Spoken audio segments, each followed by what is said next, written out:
हरे कृष्णा भक्ति शास्त्री पाठ्यक्रम भक्ति रसामृत सिंधु। पिछले सत्र में हमने अध्याय क्रमांक 17 पे चर्चा की थी, जिसका शीर्षक था भाव भक्ति।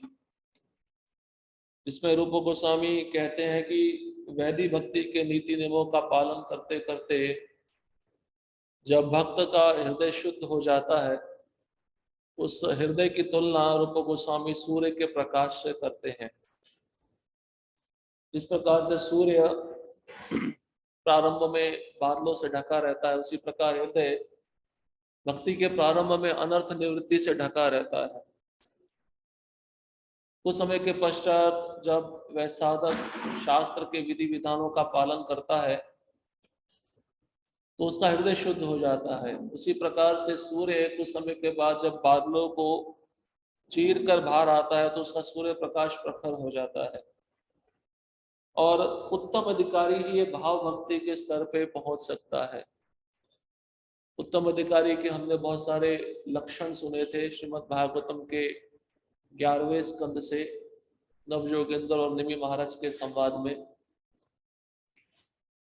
और वैदिक भक्ति के दो विभाग बताते हैं रूप गोस्वामी, एक प्रभावात्मक सिद्धि अंश तथा कार्यकारी साधन अंश। एक तो सिद्धि की अवस्था होती है, एक साधन की अवस्था होती है। दोनों वैदिक भक्ति के भाग बताए गए हैं, क्योंकि साधन ही हमें सिद्धि तक पहुंचा सकता है।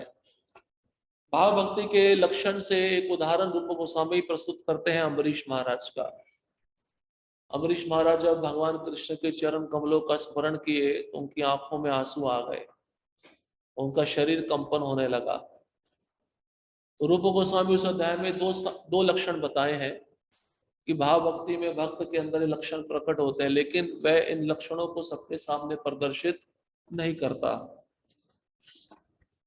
इसके पश्चात भाव भक्ति के स्तर पर कैसे उठा जाए, तो दो मार्ग हैं। एक तो शुद्ध भक्तों का सानिध्य, उनका संग।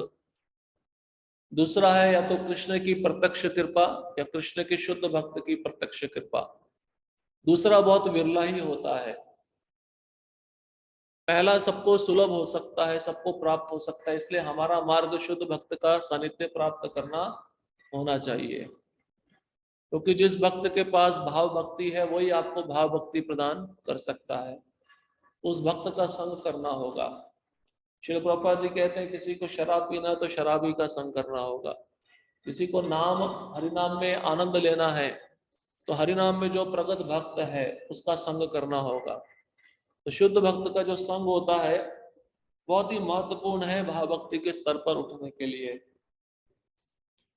और नारद मुनि के पूर्ण जीवन का इतिहास बताते हैं रूप गोस्वामी। ये प्रत्यक्ष उदाहरण है कि वैदिक भक्ति को करते करते दासी पुत्र नारद मुनि जब व्यासदेव को अपना पूर्व जीवन का चरित्र सुना रहे थे, वह स्पष्ट कहते हैं कि जो मंत्र मुझे दीक्षा के द्वारा प्राप्त हुआ था उसको जब करते करते ये भाव भक्ति के लक्षण मेरे अंदर प्रकट हुए।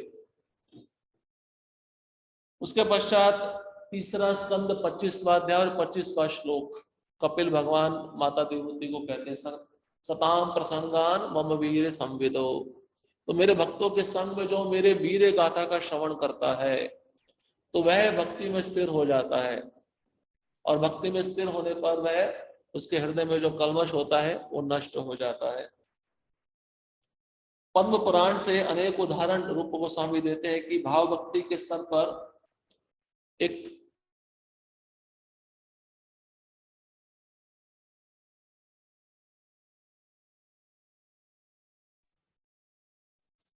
भाव भक्ति का दूसरा उदाहरण था, क्योंकि पहला उदाहरण तो पहला मार्ग तो हम सबके लिए सुलभ है, लेकिन दूसरा जो मार्ग है उसका उदाहरण देते हुए रूप गोस्वामी कहते हैं कि एक नवदीक्षित भक्तिन जो कथा में आती है और भगवान के अनुग्रह पर सारी रात नृत्य करती है तो उसको भाव भक्ति प्राप्त हो जाती है।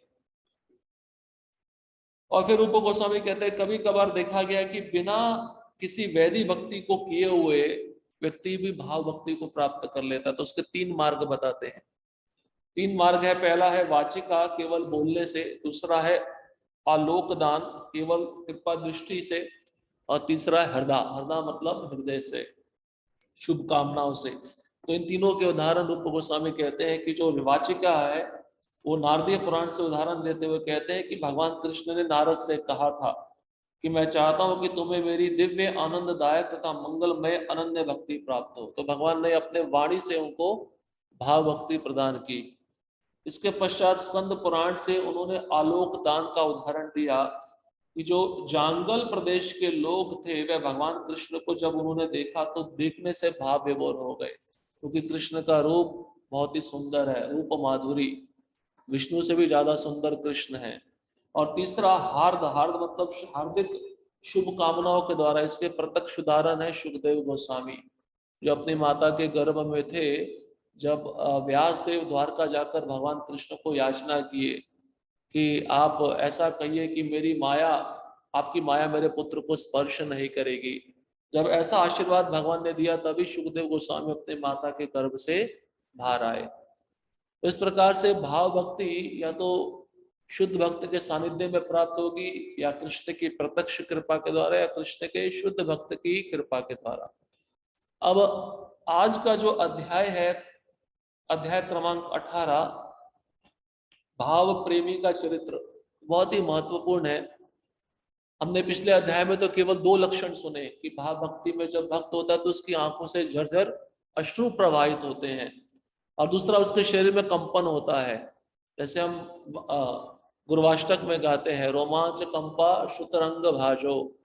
तो गुरु कौन होते हैं? जब वह भगवान के लिए गायन करते हैं तो उनका रोमांच पुलकित हो जाता है। तो ऐसे गुरु के चरणों में मैं प्रणाम करता हूं। अब आज के अध्याय में पूरे के पूरे 9 लक्षण भाव भक्ति के बताए गए हैं, और एक कोई साधारण लक्षण नहीं है। अगर कोई दिखावे के रूप में भी इसको प्रकट करेगा तो वह ज्यादा समय तक नहीं रहेंगे, और ये लक्षण प्रकट करने से उसके अंदर भगवान के प्रति प्रेम जागृत नहीं हो पाएगा। तो ये लक्षण स्वयं प्रकट होते हैं जब लगभग 80% वह साधक अपने अनर्थों को पार कर चुका होता है, नष्ट कर चुका होता है। अध्याय क्रमांक 18, भाव प्रेमी का चरित्र। तत्पश्चात रूप गोस्वामी उस व्यक्ति के गुणों का वर्णन करते हैं जिसने कृष्ण के लिए भाव प्रेम वस्तुतः विकसित कर रखा है। ये गुण इस प्रकार है। पहला, वह भगवत भक्ति में अपना समय लगाने के लिए सदैव उत्सुक रहता है। वह निष्क्रिय नहीं रहना चाहता, वह 24 घंटे निरंतर सेवा करना चाहता है। देखिए कितना सुंदर उदाहरण है। तो जो भक्त अपने को पूरी तरह से 24 घंटा सेवा में लगाता है, इसका इंग्लिश संस्कृत में कहते हैं अव्यर्थ कालत्वम, एक क्षण को भी बर्बाद नहीं जाने देना चाहता, क्योंकि उसको पता है कि मेरे पास समय बहुत कम है। सतयुग में आयु लगभग 1,00,000 वर्ष होती थी, और उसके बाद में जब त्रेता युग आया तो 10,000 वर्ष हो गई, द्वापर युग आया तो 1,000 वर्ष हो गई, कलयुग में 100 साल है, अभी 100 साल भी नहीं। लोमश ऋषि का नाम सुना है? लोमश ऋषि, उनके शरीर पे इतने बाल है, ब्रह्मा जी के एक दिन जब बीत जाता तब उनके शरीर से एक बाल गिरता है, फिर भी वो अपना घर नहीं बनाते। उनका विचार कैसा है? ये जीवन बहुत क्षणिक है, मैं घर बना के क्या करूंगा। और हमारा आयु 70 साल का होता है, घर में ये फर्निशिंग करो, ये मेंटेनेंस करो, नया लगाओ। वो घर भी साथ जाने वाला नहीं है, घर की कोई वस्तु भी साथ जाने वाली नहीं है। इसको कहते हैं व्यर्थ कालत्वम, समय को बर्बाद करना। लेकिन जो शुद्ध भक्त होता है, जो जान जाता है ये मनुष्य शरीर बहुत दुर्लभ है, ये मुझे पुनः प्राप्त होगा या नहीं होगा इसका कुछ पता नहीं, इसलिए अभी जो मुझे लाभ मिला है उसका मैं अवसर प्राप्त कर लूं। अब प्रश्न उठता है कि कई भक्त प्रश्न पूछते हैं, प्रभुपाद जी बोले सोने और खाने में समय की बर्बादी है। तो जब हम कोई भक्त जो भाव भक्ति के स्तर पे है, उसको भी तो नींद आएगी नहीं आएगी, बिना नींद के तो वह जीवित नहीं रह सकता ना, उसको भी प्रसाद खाना पड़ेगा। तो इसका मतलब क्या, वो समय की बर्बादी कर रहा है? प्रभुपाद बोलते नहीं, अगर आप पूरा दिन भगवान की सेवा में व्यतीत किए और आपका शरीर थक गया है और लगभग 6 घंटे का तो विश्राम चाहिए, और 6 घंटा भी आप विश्राम करते हो तो वो भी सेवा में गिना जाएगा। क्यों? क्योंकि विश्राम करने के बाद आपको पुनः शक्ति प्राप्त हो जाएगी, आप और उत्साह पूर्वक सेवा कर सकते हो। और ये शरीर एक यंत्र है, एक गाड़ी है। अब इस गाड़ी में पेट्रोल डालेंगे तभी गाड़ी चलेगी। व्यक्ति सोचे कि मैं भाव भक्ति के स्तर पे और मैं कुछ खाऊंगा नहीं, तो क्या होगा? वो जीवित नहीं रह पाएगा। इसलिए शुद्ध भक्त केवल शरीर को बनाए रखने के लिए खाता है। आत्मा और शरीर को बनाए रखने के लिए वो उतना ग्रहण करेगा। इसको कहते हैं मित भूख। जो वैष्णव के 26 गुण है उसमें से एक है मित भूख। मित भूख मतलब जितनी भूख है उतना ही ग्रहण करेगा, उससे अधिक नहीं। तो पहला लक्षण है कि एक क्षण भी अपने समय को बर्बाद नहीं करता। श्रील प्रभुपाद जी का उदाहरण देखिए। श्रील प्रभुपाद जी, जो बाहर के लोग आते थे उनको समय देते थे, उनको मिलते थे, उनको प्रचार करते थे, प्रवचन देते थे, मंदिरों का निर्माण किया, विग्रहों की स्थापना की, अपने शिष्यों को भक्ति कैसे की जाए वह सिखाया।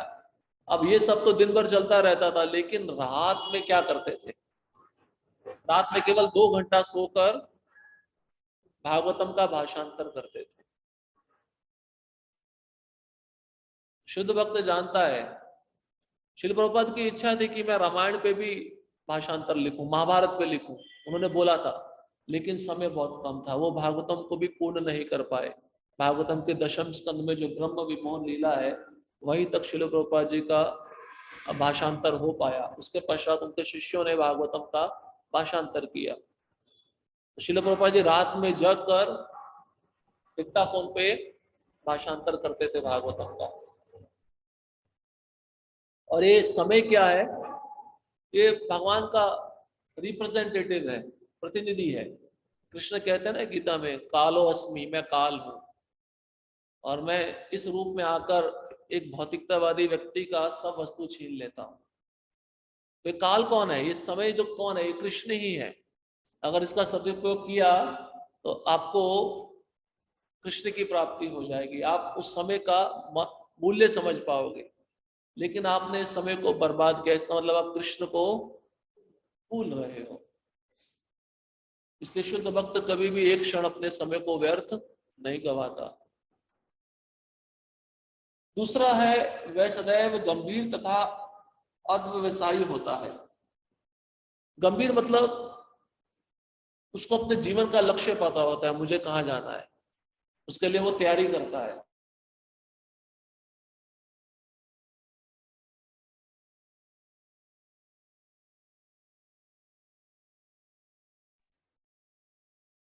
जन्माष्टमी किया है, थोड़ा विश्राम करो। हरे कृष्णा। गंभीर का अर्थ है अपने जीवन का लक्ष्य बनाता है, उसके लिए योजनाएं बनाता है कि मुझे कृष्ण को कैसे प्राप्त करना है। श्रील प्रभुपाद जी गंभीर शब्द का प्रयोग भागवतम के प्रथम स्कंद में बहुत बार किए हैं अपने तात्पर्यों में। उसको इंग्लिश में कहते हैं सिंसियरिटी। किसी प्रकार का मजाक नहीं, किसी प्रकार का प्रजल्प नहीं, केवल विचार में रहता है कि मैं कृष्ण की प्रसन्नता के लिए और किस प्रकार से अनेक योजनाएं बनाऊं। इसको हम आगे पढ़ेंगे, श्रील रूप गोस्वामी इसको विस्तार पूर्वक बताए हैं। तीसरा, वह सारे भौतिक आकर्षणों से विमुख रहता है। तो संसार का कोई भी आकर्षण उसको मोहित नहीं कर पाता। हमने ईशोपनिषद में श्रवण किया था, धीर पुरुष। धीर पुरुष के क्या लक्षण है? वो मोह से कभी भी विचलित नहीं होता है, द्वंद्वों से परे होता है, द्वंद्वों से मुक्त होता है। इस संसार का जो द्वंद्व होता है, स्त्री पुरुष, लाभ पूजा प्रतिष्ठा, यश अपयश, निंदा स्तुति, हानि लाभ, इससे वो मुक्त होता है। उसको कुछ भी लेना देना नहीं होता है। उसका स्तुति करो तब भी वो प्रसन्न नहीं होगा, उसका निंदा करो तब भी वो अप्रसन्न नहीं होगा।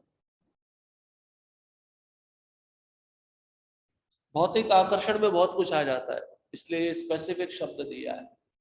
भौतिक आकर्षण में इस संसार की सारी वस्तुएं आ जाती हैं, स्त्री और पुरुष का संबंध आ जाता है, उसमें घर के प्रति जो आकर्षण होता है, घर के वस्तुओं के प्रति जो आकर्षण होता है, अपने संबंधी जनों के प्रति जो आकर्षण होता है, धन के प्रति आकर्षण होता है, उस शुद्ध भक्त में वह आकर्षण किसी भी प्रकार से नहीं रहता। और आकर्षण ज्यादा भी है तो वह किसकी कृपा समझता है? ये कृष्ण की कृपा है।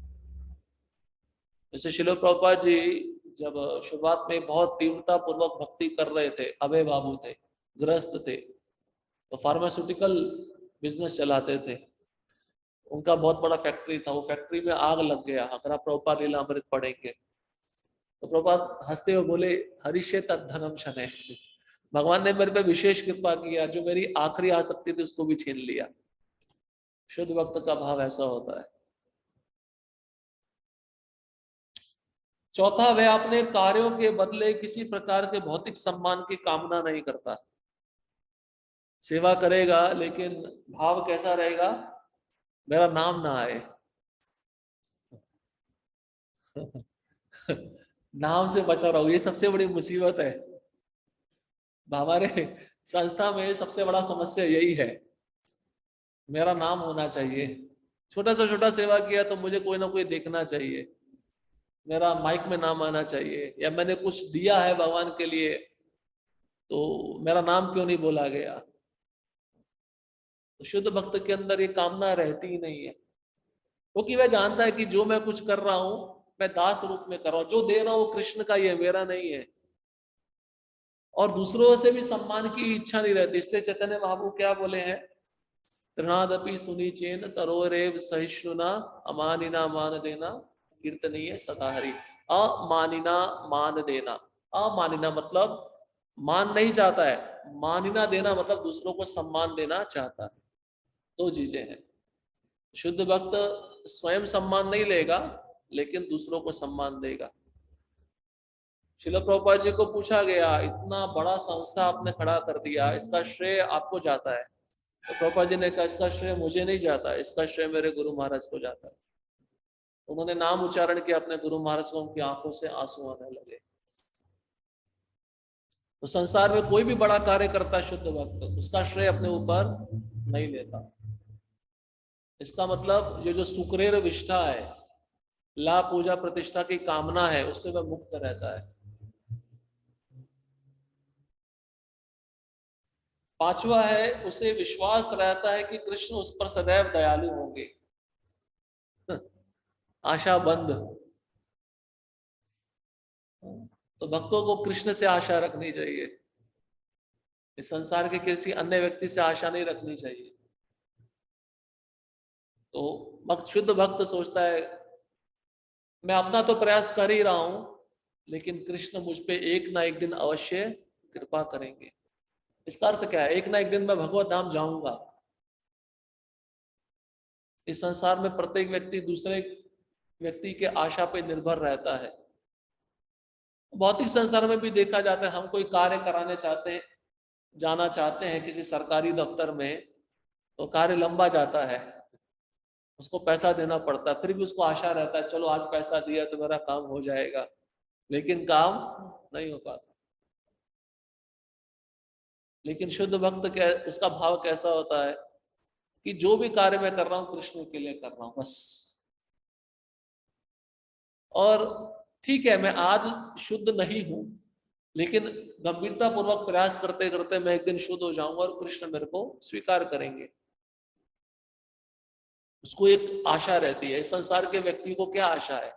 मरने के बाद उसको भय लगता है, मरने से पहले ही भय लगता है, क्योंकि ज्यादा धन इकट्ठा कर लिया है, तिजोरी में डाल लिया है, दिन रात उसको चिंतन होता है, और नींद की गोली खाता है तो नींद भी नहीं आती। लेकिन शुद्ध वक्त कैसा है? उसको कहीं पे भी जगह दे दो सो जाएगा। छठवा, वह भगवान की निष्ठा पूर्वक सेवा करने के लिए सदैव उत्सुक रहता है। निष्ठा, निष्ठा, रुचि, आसक्ति, भाव, प्रेम। निष्ठा मतलब फिक्स्ड, उसको कोई हिला नहीं सकता है। और उसने संकल्प लिया कि मैं रोज दर्शन के लिए आऊंगा, चाहे आंधी आए, तूफान आए, बारिश आए, कुछ भी मौसम हो, वो आएगा ही आएगा, चाहे उसका शरीर साथ ना दे। उसको कहते हैं निष्ठा।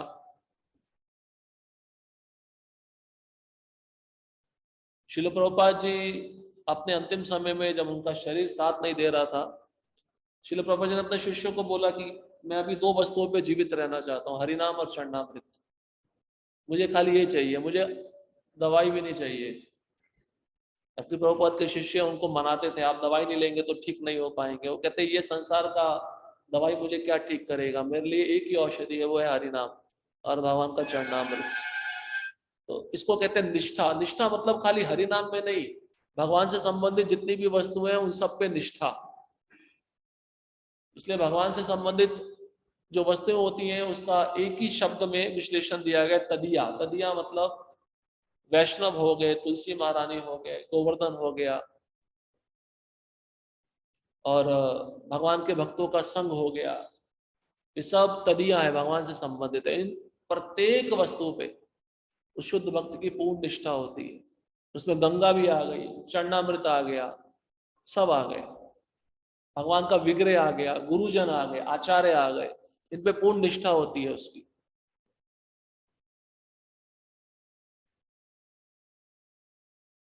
सातवां, वह भगवान के पवित्र नामों के कीर्तन में मग्न रहता है। नाम गाने सदा रुचि, 24 घंटा उसकी जीवा पे नाम चलेगा। एक क्षण भी वह भगवान के नाम को भूलेगा नहीं। इसलिए प्रभुपाद जी कहते थे कीर्तनीय सदा हरि। ये जो पहले 3 गुण बताए हैं कि दूसरों को सम्मान देना, स्वयं सम्मान की इच्छा ना रखना, और वृक्ष से भी अधिक सहनशील होना, और तृण से भी अधिक अपने को नीच समझना, जब ये गुण आते हैं उस शुद्ध भक्त में, तभी वह सदैव कीर्तन कर सकता है। शुद्ध भक्त हमेशा क्या सोचता है अपने बारे में कि मैं सबसे निम्न हूं, बाकी सब मेरे से श्रेष्ठ है। जबकि वह श्रेष्ठ भक्ति के स्तर पर होता है, ये उसका भाव रहता है। 8वां है, वह भगवान के दिव्य गुणों का कथन करने के लिए सदैव उत्सुक रहता है। जैसे प्रहलाद महाराज भी 7वें स्कंद में कहते हैं कि मैं नरसिंह भगवान, आप ये जो रूप लेकर आए हैं इससे भयभीत नहीं हूं। उसमें वर्णन करते हैं आपकी लंबी जीभ है उससे मैं भयभीत नहीं हूं, आपके नुकीले दांत है उससे भयभीत नहीं हूं, तो मैं किससे भयभीत हूं? प्रहलाद महाराज कहते हैं संसार में मैं अपने कर्मों के फल के कारण गिर पड़ा हूं और मुझे ऐसे सकाम कर्मियों का संग मिल रहा है, उससे मैं भयभीत रहता हूं। लेकिन एक औषधि मेरे पास है, महामृत मग्न चित्ता। सदैव मेरी जीवा, मेरी इंद्रियां आपके नाम में मग्न रहती हैं, आपकी सेवा में मग्न रहती है, इसलिए मुझे किसी भी प्रकार का भय नहीं है। तो गुणानुकीर्तनम, जो कृष्ण का नाम रूप गुण लीला है, वह भक्त उसके गुणगान में लगा रहता है। और 9वां है, वह ऐसे स्थान पर रहने में प्रसन्न रहता है जहां भगवान ने लीलाएं की थी, यथा मथुरा, वृंदावन या द्वारका। तो भगवान ने लीलाएं जहां की है उस धाम में रहने की उत्सुकता उसके अंदर बढ़ जाती है उस भक्त की। तो द्वारका में रहेगा या मथुरा में रहेगा, वृंदावन में रहेगा, जगन्नाथपुरी में रहेगा, ठीक है। वहां पे नहीं जाता है तो अपने पास के किसी मंदिर में जाके रहेगा, वहां पे सेवा करेगा, वो भी धाम ही है। अब पहला लक्षण बताते हैं रूप गोस्वामी, समय का सदुपयोग, अव्यर्थ कालत्वम। जिस अनन्य भक्त ने कृष्ण के लिए भाव प्रेम विकसित कर लिया है, वह सदैव भगवान की प्रार्थना करने में अपनी वाणी को लगाता है। वह मन के भीतर कृष्ण का सदैव चिंतन करता रहता है और अपने शरीर को या तो अर्चा विग्रह के समक्ष नतमस्तक होकर नमस्कार करने में या अन्य किसी सेवा में लगाता है। इन भावमय कार्यों को करता हुआ वह कभी कभी आंसू बहाता है। इस तरह उसका सारा जीवन भगवान की सेवा में लगा रहता है, वह एक क्षण भी अन्य किसी कार्य में व्यर्थ नहीं जाने देता। तो विभिन्न प्रकार की सेवाएं हैं, सुबह उठने से लेकर रात को विश्राम होने तक, और सारी सेवाओं में वह संलग्न रहता है। यहाँ पे बताते हैं, एक तो पहला उदाहरण दे रहे हैं रूप गोस्वामी वाणी का।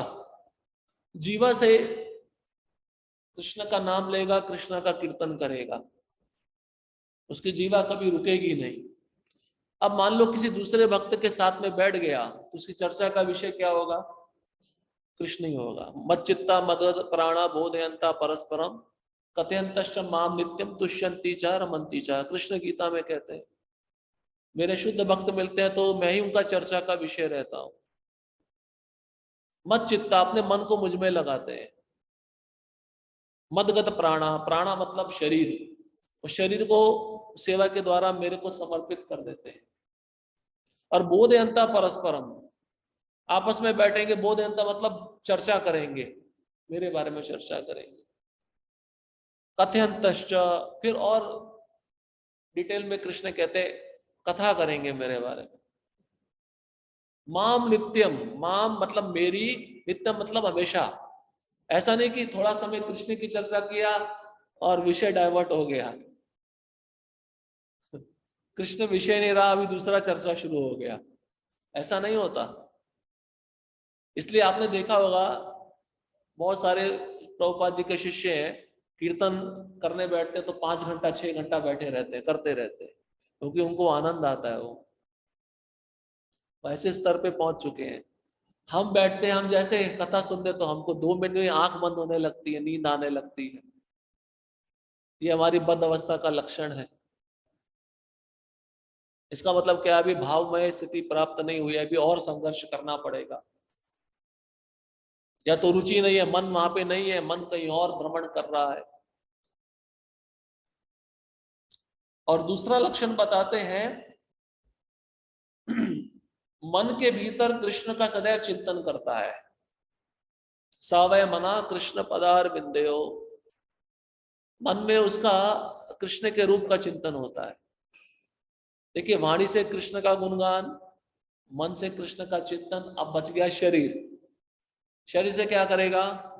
मंदिर का साफ सफाई करेगा, भगवान के लिए बाजार में जाकर सब्जी खरीदेगा। अभी वो सोच यही रहा है ना कि मुझे सब्जी अच्छी लेनी है, और ऐसी लेनी है कि कोई मुझे लूटे ना, अच्छी भी मिल जाए और ज्यादा कीमत भी चुकानी ना पड़े। तो दोनों चीजों के बारे में सोचता है। किसके लिए? कृष्ण के लिए। अब आएगा तो उसको अच्छे से धोएगा, सब्जी को, उसका छिलका उतारेगा प्रेम पूर्वक, उसको अच्छे से कट करेगा। कई भक्तों को मैंने देखा स्पेसिफिक कटिंग होता है, उतने साइज का ही चाहिए, उससे बड़ा नहीं चाहिए। उतने साइज का कटिंग करके फिर कथा सुनते सुनते कुकिंग करेगा। कुकिंग करने के पश्चात फिर क्या करेगा? थाली बनाएगा। थाली बना के उसमें प्रेम पूर्वक तुलसी पत्र डालकर भगवान को भोग लगाएगा। ये जितनी भी क्रियाएं हैं उसमें किसका चिंतन चल रहा है? कृष्ण का चिंतन चल रहा है। ये शरीर से हो रही हैं सब क्रियाएं। तो मन भी हो गया, वाणी भी हो गया, शरीर भी हो गया। इसलिए कहते हैं मनसा वाचा कर्मणा। जो सन्यास आश्रम में जब सन्यास दीक्षा दी जाती है तो त्रिदंड बोलते हैं, त्रिदंड। कई बार भक्त हुए त्रिदंड का मतलब क्या है? त्रि मतलब 3, उसमें उस वो जो दंड होता है उसमें 3 डंडे होते हैं। वो क्या संबोधन करता है? वो ये संबोधन करता है मनसा वाचा कर्मणा, पूरी तरह कृष्ण को समर्पित। ये इसको कहते हैं सन्यास। अब ऑफिशियली कोई लेना चाहता है तो भगवा वस्त्र पहनकर पारंपरिक गुरु परंपरा में ले लेता है। लेकिन कृष्ण प्रभुपाद जी कहते हैं गृहस्थ भी सन्यासी हो सकते हैं जब वे अपना सब कुछ कृष्ण को अर्पित कर दें। भाई शरीर से जो कमा रहे हैं वो कृष्ण को दे दें, या शरीर के माध्यम से जो सेवा कर रहे हैं वो कृष्ण के लिए करें। वाणी से गुणगान करें, प्रवचन दे, हरिनाम कीर्तन पे जाएं, और मन से कृष्ण का चिंतन करें। तो गृहस्थ भी सन्यासी बन सकता है। खाली 3 चीजें कृष्ण को अर्पित करनी है बस। और ऐसा किया। प्रभुपाद जी के 3 दंपत्ति शिष्य थे। उनके कहने पर प्रभुपाद जी के कहने पर वह तीनों कहाँ गए? लंदन गए प्रीचिंग के लिए, प्रचार के लिए। तब एक भी कृष्ण भावनामृत का केंद्र वहां पे नहीं था। मालती माता जी, श्याम सुंदर प्रभु, यमुना माता जी, और उनके पति का मुझे नाम याद नहीं आ रहा, तीसरे थे मुकुंद प्रभु, और ऐसे 3 दंपत्ति थे। तीनों अपने गुरु के आदेश पर वहां पर गए, और कोई सेंटर नहीं था कहाँ पे रहना है, क्या खाना है। छोटी छोटी बच्ची भी थी साथ में, लेकिन गुरु का आदेश है वो प्रचार करना है। छोटा सा गैरेज लिया, वहां पे सत्संग शुरू किया, सत्संग होने लगा, लोग जुड़ने लगे। जब आप प्रयत्न करोगे तो कृष्ण आपको मदद करेंगे। कृष्ण पहले आपकी गंभीरता देखेंगे। अब कोई आदेश मिलने से पहले ही हम समझ ले कि मेरे से नहीं होगा, तो कृष्ण सोचेंगे पहले ही इसने हार हार मान ली है, पहले ही हथियार डाल दिए हैं, तो अच्छा है, अब मेरी कृपा तो बहुत दूर रही।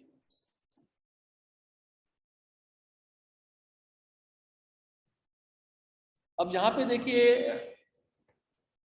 ये भावमय जब स्थिति उसको प्राप्त होती है तो कभी कभी उसकी आंखों में आंसू आते हैं दर्शन कर कर। ये दिखावटी नहीं होते ये, और ये अपने आप ही आएंगे।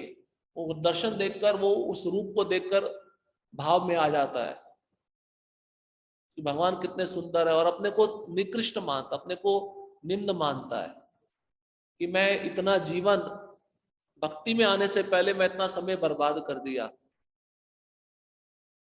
ये सोचकर उसको रोना आता है कि मैं इतना जीवन भोग में क्यों बिताया। अगर जन्म से ही मैं भक्त होता, मैं भगवान की और ज्यादा सेवा कर पाता। ये सोचकर उसको आंख में आंसू आते हैं, और वो आंसू रुकते नहीं है। इस तरह से उसका सारा जीवन भगवान की सेवा में लगा रहता है। श्रील प्रभुपाद जी एक क्षण भी बिना सेवा के रहे हैं क्या? आपने कभी देखा? उनका अगर पुस्तकें देखेंगे, उनके जीवन चरित्र से ही पता चलता है 24 घंटा उनका कृष्ण के लिए था। आप अंतिम समय देखिए, अंतिम समय में तो शरीर भी साथ नहीं देता है। उस अवस्था में भी प्रभुपाद जी क्या कर रहे थे? भागवतम का भाषांतर कर रहे थे। और वो वीडियो ऐसा है कि कई वक्त कहते हैं हम देख नहीं सकते, क्योंकि केवल हड्डियां हैं, मांस तो खत्म हो चुका था। प्रभुपाद जी का जो मस्तक है उसके नीचे एक सहारा देकर ऊपर उठाकर जयद्वैत महाराज डिक्टाफोन लेके बैठे हैं। प्रभुपाद जी अंतिम क्षण तक कृष्ण के लिए बोल रहे हैं। ये क्या सिखाता है? प्रभुपाद कहते हैं सबको मरना है, लेकिन कैसे मरना चाहिए ये सिखा रहे हैं। कृष्ण का चिंतन करते करते मरना चाहिए, क्योंकि जब उसने सारा जीवन कृष्ण के लिए दिया है, इसी को कहते हैं अव्यर्थ कालत्वम। 24 घंटा मल्टीप्लाइड बाय 365 डेज, जितना भी आपका आयु है, जब आप पूरा कृष्ण को देते हो तो अंत में फिर कौन याद आएंगे? कृष्ण याद आएंगे। इसलिए भाव भक्ति का पहला लक्षण।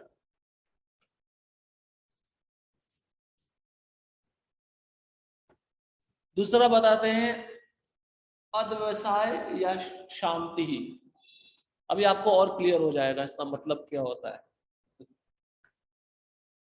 शांति मतलब टॉलरेंस, सहनशीलता। भक्त सहनशील होता है। इसको तो बहुत सारे उदाहरण आपको मिल जाएंगे शास्त्रों में। यहाँ पे व्यक्तिगत उदाहरण बताते हैं रूप गोस्वामी।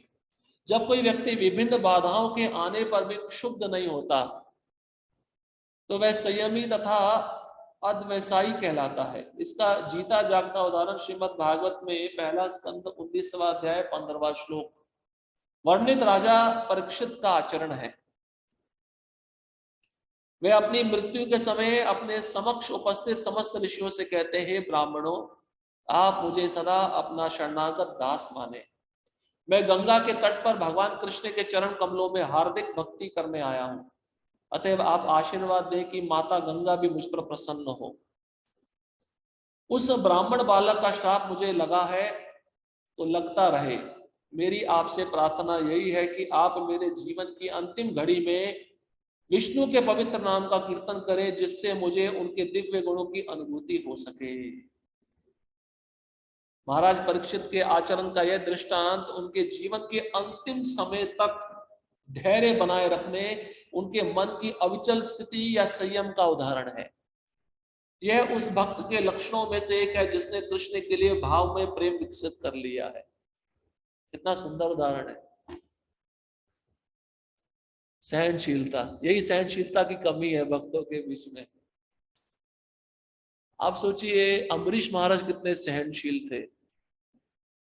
कोई अपराध था, चलो परीक्षित महाराज को तो देखा भी जा सकता है, वो श्रमिक ऋषि थे, उनका पुत्र श्रृंगी ने देखा कि मरा हुआ सर्प सर्प मेरे पिता के गले में डाल दिया, अब जिसने भी डाला उसको मैं श्राप दूंगा। आचरण अच्छा नहीं था, लेकिन भगवान की योजना थी। लेकिन अम्बरीश महाराज की क्या गलती थी? एकादशी का व्रत रखा है, ये कोई पाप होता है? अपराध कर दिया क्या? और अगले दिन अब उनको उस व्रत को तोड़ना भी है ना, तो दो नियम होते हैं। जो निर्जला रखता है वो पानी से तोड़ भी सकता है, पानी अन्न भी है और नहीं भी है, इससे व्रत टूट भी जाता है और नहीं भी टूटता है। अब उन्होंने अन्न तो नहीं खाया था ना, तो ऐसा दुर्वासा मुनि के मन में क्या आ गया कि इसको मैं जान से मारूंगा। अभी जीवन में कभी कलयुग में तो ऐसा उदाहरण देखने को नहीं मिला है। क्या गलती थी अम्बरीश में? फिर भी देखिए कुछ नहीं बोले, कुछ नहीं। अब ऐसा नहीं कि भगवान मैंने कितने व्रत रखे, कितनी तपस्याएं की, आज मेरा रक्षण आप करने नहीं आए। भगवान जानते हैं, पहले से सुदर्शन को रख दिया था उधर, क्योंकि दुर्वासा मुनि कुछ ना कुछ पंगा करेगा आके। भगवान जानते हैं, सब कुछ जानते हैं आपसे पहले। कई बार आपके साथ भी होता है, आपने इच्छा व्यक्त की हो, वस्तु सामने आ जाती है। इसका मतलब कृष्ण जानते हैं, परमात्मा रूप में अंदर बैठे हैं, ये प्रमाण है। अच्छा, और भी एक अच्छा उदाहरण है प्रहलाद महाराज। चलो अम्बरीश महाराज तो बड़े थे, प्रहलाद महाराज बेचारा बालक। शास्त्र में ऐसा बताया गया, बालक, स्त्री, ब्राह्मण या वैष्णव, गाय और वृद्ध, इन पे कभी हाथ नहीं उठाना चाहिए। ये दंड के अधिकारी नहीं है, चाहे जितना भी बड़ा पाप कर दें। लेकिन उस प्रहलाद का क्या दोष था? यही दोष था, ये भक्त है, ये विष्णु का भक्त है, ये उसका दोष था, इसलिए उसको मारा जाए। और उसके पक्ष में तो कोई भी नहीं था। चलो अम्बरीश महाराज के पक्ष में उनका राज्य था, उनकी पत्नी थी, सब भक्त थे। प्रहलाद महाराज के पक्ष में कौन था? कोई नहीं था। कितना प्रयत्न किया माने, प्रहलाद महाराज ने ऐसा कहा कि मेरे को बचाने क्यों नहीं आ रहे हो। ये होता है सहनशीलता। इसलिए प्रहलाद महाराज भाव भक्ति के स्तर पे थे। आप देखिए भागवतम पढ़िए, नारद मुनि युधिष्ठिर महाराज को लक्षण बताते हैं। नारद मुनि कहते हैं मैं भी बता नहीं सकता प्रहलाद महाराज के गुण। नारद मुनि ऐसा बोल रहे हैं। कभी कभार रोने लग जाते थे, कभी कभार हंसते थे, क्योंकि भक्त जो होता है वो कभी कभार पागलों की तरह हंसता है। इसका मतलब ये नहीं कि वो पागल है, वो कृष्ण के लीलाओं का चिंतन करता है। और कभी कभार रोने लगता है, क्योंकि उसको विरह महसूस होता है, मैं संसार में क्यों आ गया। यहाँ पे बताते हैं शांति, ये बहुत जरूरी है, सहनशीलता बहुत जरूरी है। अब परीक्षित महाराज को भी श्राप दे दिया गया। 7वें दिन जिस सर्प को तुमने, मरे हुए सर्प को मेरे पिता के गले में डाला, यही सर्प तुमको आके डसेगा। ये तक्षक है, ये उड़ने वाला सांप है, ये आके तुमको डसेगा। अब उसमें भी उन्होंने बोला, ये परीक्षित महाराज का भाव क्या था? देखिए शुद्ध भक्त है, जबकि माँ के गर्भ में भगवान का दर्शन किया है उन्होंने, लेकिन उनका भाव क्या है? इतना जीवन में भोग विलास में बिताया, क्योंकि राजा हूं, राजा के पास रानियां बहुत होती हैं, पैसा बहुत होता है, भोग विलास की कोई कमी नहीं होती। लेकिन क्या चिंतन है? इतना जीवन में बर्बाद कर दिया हूं, अभी मुझे 7 दिन कथा सुनने को मिलेगी, बहुत बड़ी कृपा हुई मेरे ऊपर। हम कभी ऐसा सोचते हैं कोई हमारा वरिष्ठ हमको डांट दे, ये मेरे पे कृपा हुई? हम सोचते हैं कि जब हमें समय मिलेगा, हमारा समय आएगा तो हम बदला लेंगे। आज तुम्हारा समय है, कल हमारा समय होगा, इसका प्रतीक्षा करो। एक शांति नहीं है, सहनशीलता नहीं है। भगवान भी परीक्षा लेते हैं, वो देखना चाहते हैं, क्योंकि भगवत धाम में उसी को प्रवेश है। ये सब गुण होने चाहिए, तभी भगवत धाम में प्रवेश मिलेगा। सचिनंदन महाराज बोलते हैं इतना गुण आते जाएंगे तो भगवत धाम का दरवाजा धीरे धीरे खुलता जाएगा आपके लिए। जब सारे गुण पूरे विकसित हो जाएंगे, पूरा खुल जाएगा। अब किसी का साइज बड़ा है तो वो जा नहीं सकता अंदर, किसी का साइज छोटा है वो भी नहीं जा सकता, क्योंकि पूरे मात्रा में गुण विकसित होने चाहिए। गौर गोविंद महाराज कहते हैं, माया आपका सिर के बाल से लेकर नाखून के टोक तक परीक्षा लेगी, आपको ऐसे जाने नहीं देगी। चाहे ब्रह्मचारी हो, चाहे गृहस्थ हो, चाहे सन्यासी हो, चाहे वानप्रस्थी हो, कोई भी हो, बिना परीक्षा लिए आप जा नहीं सकते हो। हरिदास ठाकुर एक और उदाहरण है, 22 बाजारों में मारा गया। बताते हैं अगर एक ही बाजार में मारते हैं तो आदमी मर जाता है, लेकिन 22 बाजारों में मारा गया। क्या दोष था? हरि नाम ले रहा है। आप एक्सट्रीम उदाहरण देखो, केवल क्या दोष है? महामंत्र का जप कर रहा है। तो प्रभुपाद कहते हैं ये उदाहरण तो पहले होते थे, अभी भी चल रहा है, ऐसा नहीं है। अब कृष्ण भावनामृत का प्रचार करने के लिए भक्त बाहर जाते हैं, उनपे उनको मारा जाता है। पीछे बहुत सारे उदाहरण हुए हैं,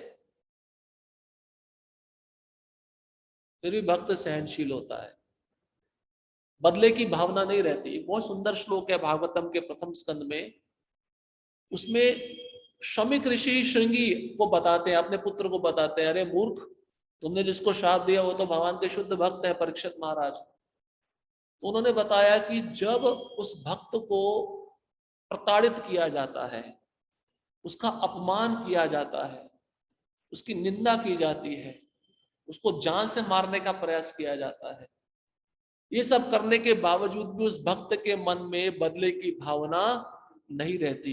ये श्लोक है भागवतम के प्रथम स्कंद में। चित्रकेतु महाराज एक और उदाहरण है, केवल हंस दिए। वो क्यों हंसे? क्योंकि शिवजी और चित्रकेतु दोनों गुरु भाई हैं। शिवजी भी संकर्षण के भक्त हैं और चित्रकेतु भी संकर्षण के भक्त हैं। अब दोनों गुरु भाई हंस दे तो कभी कभार मजाक होता है, लेकिन पत्नी को सहन नहीं हुआ, पार्वती को, उन्होंने शाप दे दिया, अरे तुम अपने को शिवजी से श्रेष्ठ मानते हो, अभी कभी असुर हो जाओ। कैसे स्वीकार किया उन्होंने शाप? हाथ जोड़ के, ठीक है माता आपने शाप दिया, मुझे स्वीकार है। कितना बोला? शिवजी ने भाषण दिया पार्वती को, देखो तुमसे श्रेष्ठ है ये, तुम्हारी सहनशीलता कहाँ गई? उसने सहन कर लिया। इसलिए श्लोक आता है कि भक्तों को चाहे स्वर्ग में रखो चाहे नरक में रखो, उसके लिए समान है। वो प्रसन्न भी नहीं होता है, निराश भी नहीं होता है। ये सब सहनशीलता के उदाहरण है। इसलिए भक्ति में सहनशील होना ही होगा। ये सहनशीलता शुद्धि का प्रोसेस है, शुद्धिकरण का प्रोसेस है। ऐसा सोचने का मेरे कर्मों का फल मुझे मिल रहा है, सबसे बेस्ट उपाय है। अगर आप कर्म का प्रतिक्रिया दोगे तो वो फिर चक्र शुरू हो जाएगा। बेटर है उसका प्रतिक्रिया मत दो, वो सहन कर लो, वो चक्र वहीं पे रुक जाएगा। कभी कभार तो छोटी छोटी बातों पे सहनशीलता खत्म हो जाती है। किसी ने आश्रम में किसी भक्त ने किसी दूसरे का गमछा ले लिया, वो क्रोधित हो जाता है। आप सोचिए, फिर संसार में तो सहनशीलता नाम की कोई चीज ही नहीं है। गाड़ी के ट्रेन के सीट के लिए, बस की सीट के लिए मारामारी हो जाती है। आप सोचिए भक्तों को कितना सहनशील होना पड़ता है। तीसरा है विरक्ति या वैराग्य। इंद्रियां सदैव इंद्रिय भोग चाहती हैं, किंतु जब भक्त में कृष्ण के लिए भाव में प्रेम विकसित हो जाता है तो उसकी इंद्रियां भौतिक इच्छाओं, विषय वासनाओं के प्रति आकृष्ट नहीं होती। मन की यह स्थिति विरक्ति या वैराग्य कहलाती है। इस विरक्ति का उत्तम उदाहरण राजा भरत के चरित्र में प्राप्त होता है। श्रीमद् भागवत में 5वां स्कंद 14वां अध्याय 43वें श्लोक में कहा गया है, महाराज भरत कृष्ण के चरण कमलों के सौंदर्य से इतने आकृष्ट थे कि उन्होंने अपनी तरुण अवस्था में ही अपने परिवार, संतान, मित्र, राज्य आदि के प्रति समस्त प्रकार की अनुरक्ति को अस्पृश्य मल समझकर त्याग दिया था। कितने सुंदर उदाहरण, देखिए कितने सुंदर लक्षण है। विरक्ति, वैराग्य, भक्तों को वैरागी होना चाहिए। हमारे षड गोस्वामी जानते हैं, एक वृक्ष के नीचे एक रात बिताना है, कोई घर नहीं था और एक कमंडल था, उस कमंडल में जो मिलता था खा लेते थे। और ऐसा नहीं कि साधारण परिवार से थे, धन वैभव नहीं था, सारस्वत ब्राह्मण कुल में जन्मे थे।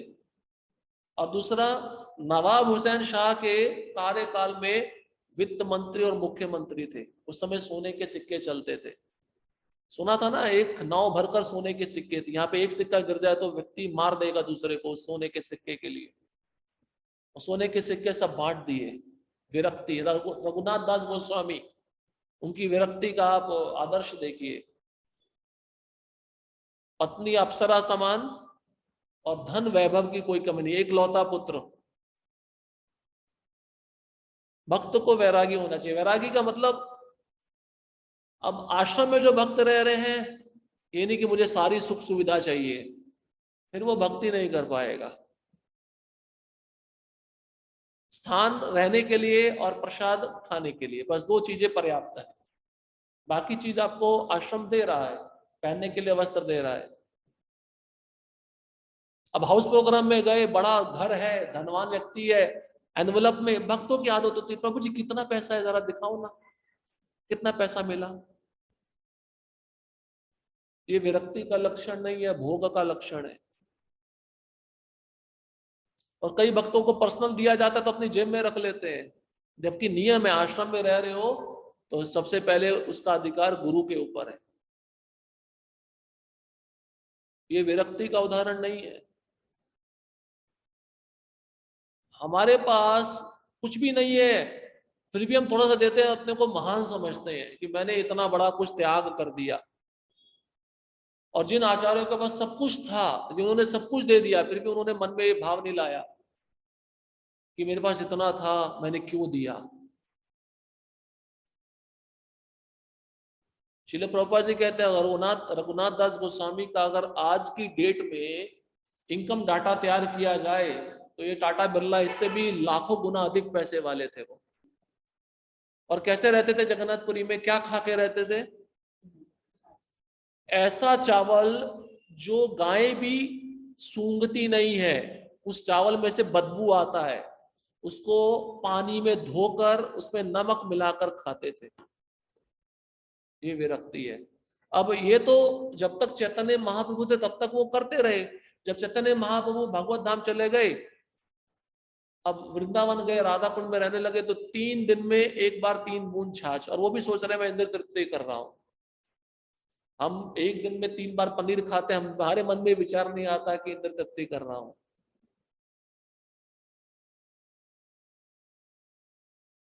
विरक्ति वैराग्य है। भोजन से भी वैराग्य होना चाहिए। ऐसा नहीं कि हर समय अच्छा अच्छा खाने को मिले। पहनावे से भी वैराग्य होना चाहिए, हर समय अच्छा अच्छा पहनने को मिले। भालो ना खाइबे भालो ना परिबे, स्वप्ने ना करे स्त्री संभाषण। स्वप्न में भी स्त्री का चिंतन नहीं होना चाहिए, प्रत्यक्ष की तो बात ही छोड़ दो।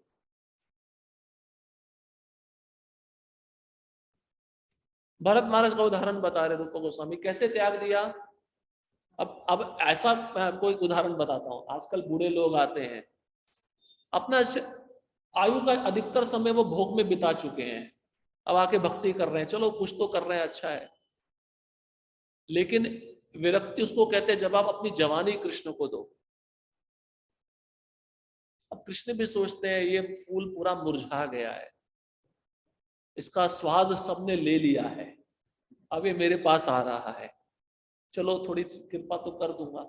लेकिन जो जवानी देता है अपनी, कृष्ण उससे प्रेम करते हैं। मैं सत्य बता रहा हूं, क्योंकि जवानी में तो इंद्रियां प्रबल होती है ना, भोग इच्छा की वासना बहुत प्रबल होती है। भरत महाराज का यहाँ पे आयु तरुण अवस्था था, बुढ़ापा नहीं लिखा यहाँ पे। और पत्नी कैसी होगी फिर, पहले की शतरानियां कैसी होती होंगी, बच्चे। और ऐसा बताते हैं भागवतम में, इतना प्रचुर मात्रा में ऐश्वर्य था कि देवता भी जलते थे, ऊपर से इंद्र जलता था। और ऐसे ऐश्वर्य को, ऐसी पत्नी को, ऐसे बच्चों को किस तरह त्याग दिया। शब्द सुना आपने, सुबह जाते हो ना शौच करने, उसके समान त्याग दिया, देखा भी नहीं। इसका मतलब क्या है, आप देखते हो किस कलर का है, किस शेप का है, आप सोचते हो ये करके जल्दी बाहर निकलो, उस तरह त्याग दिया, देखा भी नहीं पीछे मुड़ के। इसको कहते हैं विरक्ति वैराग्य। आपने कुछ कृष्ण को दिया है, बदले में आपकी भावना नहीं होनी चाहिए कि मेरा नाम अनाउंसमेंट हो, उसको भी वैराग्य बोलते हैं। उस लाभ पूजा प्रतिष्ठा की वैराग्य भी होनी चाहिए कि मेरे को ये नहीं चाहिए, सब कुछ कृष्ण का ही है। तब ये भाव भक्ति के लक्षण आएंगे। आंखों में आंसू, कंपन, बेहोश हो जाना, शरीर का रंग बदलना, ये सब भाव भक्ति के लक्षण है।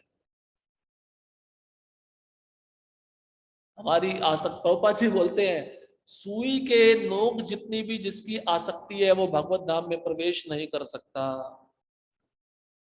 दुर्योधन ने बोला था सुई की नोक में जितनी जमीन भी नहीं दूंगा, तुम जो करना कर लो, अंतिम परिणाम युद्ध है।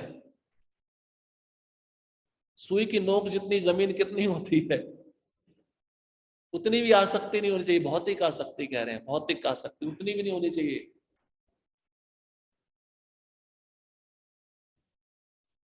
अब आगे रूप गोस्वामी कहते हैं, महाराज भरत वैराग्य का आदर्श उदाहरण प्रस्तुत करते हैं। उन्हें भौतिक जगत की सारी भोग्य वस्तुएं प्राप्त थी, किंतु उन्होंने उनका परित्याग कर दिया। इसका अब यहाँ पे तो खाली देखिए पत्नी, बच्चे और राज्य की बात की गई है। इसके अलावा भी राजा के पास बहुत सारी चीजें होती हैं, धन होता है, सेवक होते हैं और पशु होते हैं। अब हम तो छोटे से घर में रहते हैं, एक गाड़ी ले आए तो गाड़ी के प्रति कितना ममत्व होता है, फिर क्या छूटेगा आसक्ति, मुझे बताइए। अब कई भक्त मंदिर के होते हैं, किसी कांग्रेशन से गाड़ी मांगे, वो भक्त भी सोचता है पहले दूं या ना दूं। तो जी वो पहले प्रश्न पूछता कौन चला रहा है। ये ममत्व के लक्षण है। मैं सूक्ष्म बातें बता रहा हूं कि मेरा कोई ऐसा रैश ड्राइवर चलाएगा तो मेरी गाड़ी खराब हो जाएगी।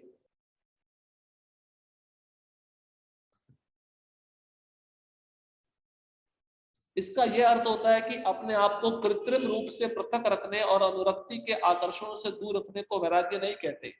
कृत्रिम मतलब आर्टिफिशियल, अरे दिखावे के रूप में आप वस्तु से दूर रह रहे हो, अंदर अंदर भोग कर रहे हो, चिंतन कर रहे हो, लेकिन बाहर से दिखावा कर रहे हो, इसको वैराग्य नहीं कहते। बाहर से भगवान, अंदर से स्त्री का चिंतन, इसको वैराग्य नहीं कहते। यदि ऐसे आकर्षणों के रहते हुए भी कोई भौतिक अनुरक्ति से अनाकृष्ट रह सकता तो वह विरक्त कहलाता है। ठीक है, ये भी एक सूक्ष्म बात है। ये आकर्षण उसको सता रहे लेकिन फिर वो प्रयत्न कर रहा है कि इन आकर्षणों में मैं फंस ना जाऊं, तो वो भी विरक्ति का लक्षण है। ऐसा प्रयास करता रहेगा, वो विरक्त हो जाएगा, उसको कुछ समय के बाद उन भौतिक वस्तुओं का चिंतन नहीं होगा। निस्संदेह नवदीक्षित भक्त को प्रारंभ में अपने आप को सभी प्रकार के आकर्षणों से दूर रखने का प्रयास करना चाहिए। सही बात है, क्योंकि नया नया भक्ति में आया, माया बहुत प्रलोभन देगी, इसलिए प्रचार के लिए 2 जने साथ में जाने चाहिए, अकेला नहीं जाना चाहिए। अकेला गया तो वो भस्म हो जाएगा पूरा। भरत महाराज बेचारे अकेले थे, इसलिए तो प्रॉब्लम में आ गए। कोई साथ में होता तो समझा सकता था। भगवान ने इस लीला के द्वारा हमको ये भी समझाया, संघ का बहुत महत्व है। इसलिए अकेले रूम में एक ही भक्त नहीं रहना चाहिए, 2 रहो, क्योंकि दूसरा देखते रहेगा ये क्या कर रहा है, मोबाइल पे क्या देख रहा है।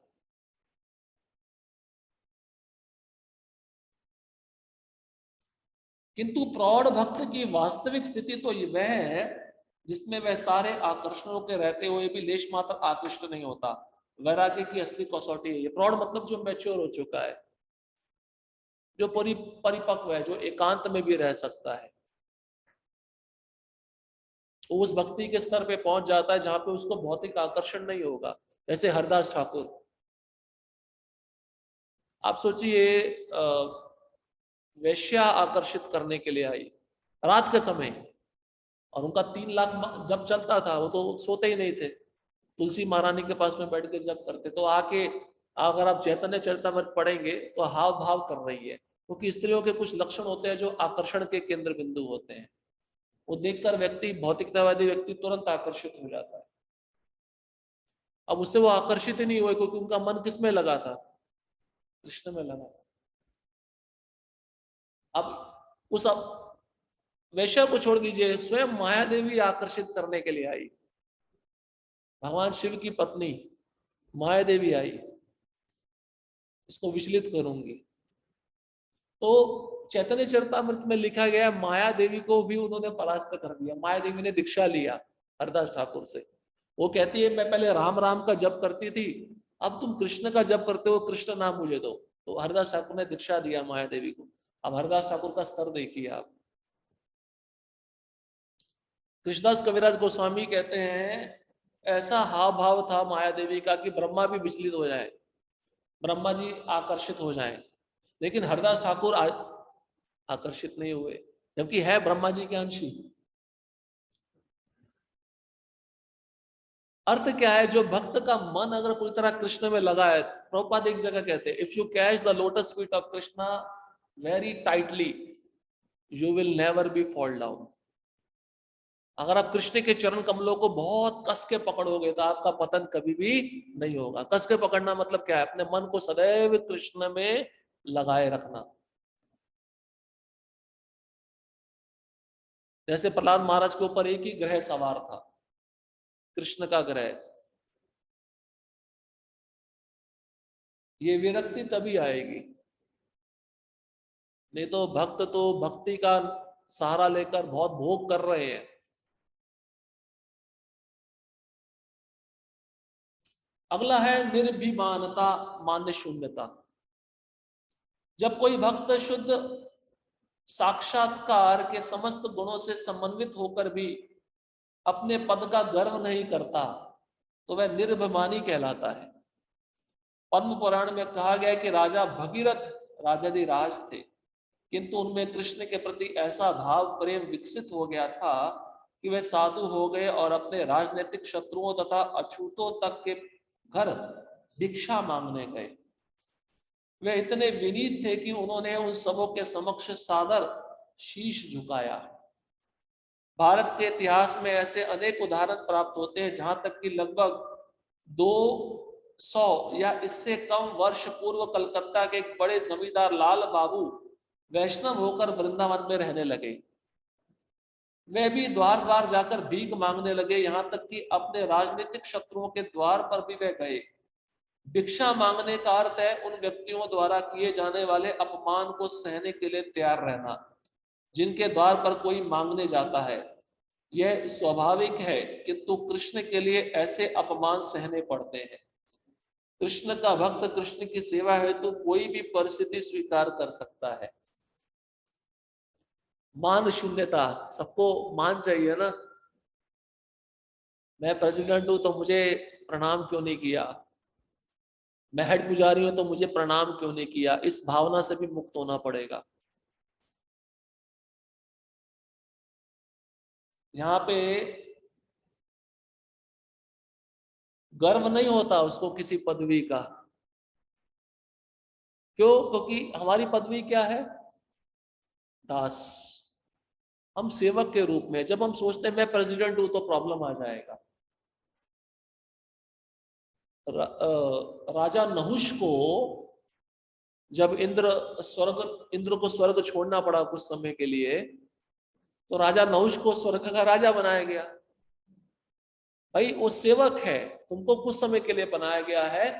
वो पदवी तुमसे भगवान ले भी सकते हैं, छीन भी सकते हैं, तुम्हारा परमानेंट पद नहीं है।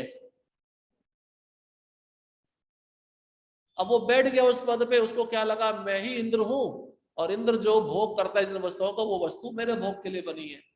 अब अंतिम में विचार आया इंद्र की पत्नी शची, वो भी मेरी पत्नी है।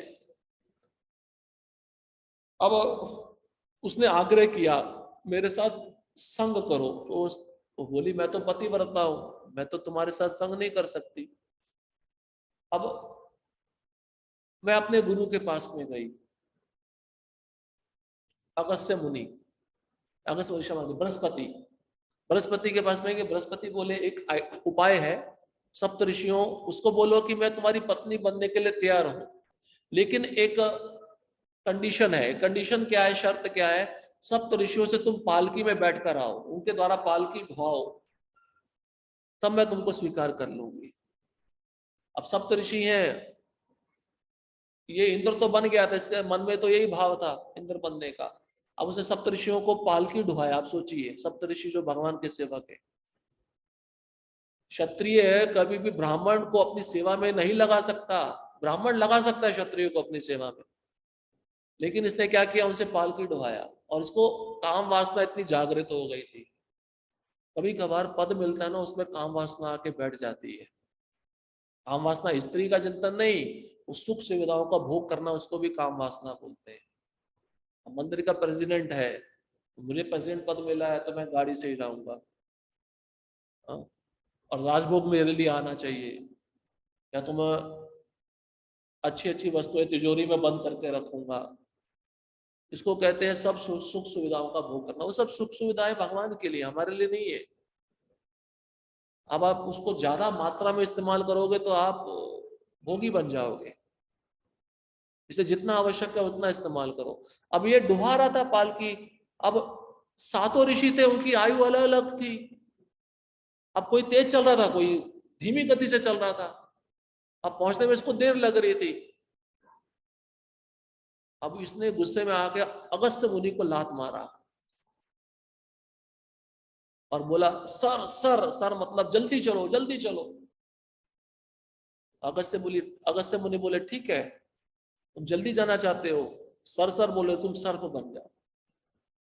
यही सर्प बन गया और इसने भीम को पकड़ लिया था अपनी कुंडली में। अब महाभारत पढ़ेंगे तो भीम छुड़ा नहीं पा रहे थे, इतना शक्तिशाली था। उन्होंने बोला पहले मेरे प्रश्नों का उत्तर दो, तब मैं तुम्हें छोड़ूंगा। तो संवाद आता है, नहुष महाराज जब सर्प योनि में आ गए,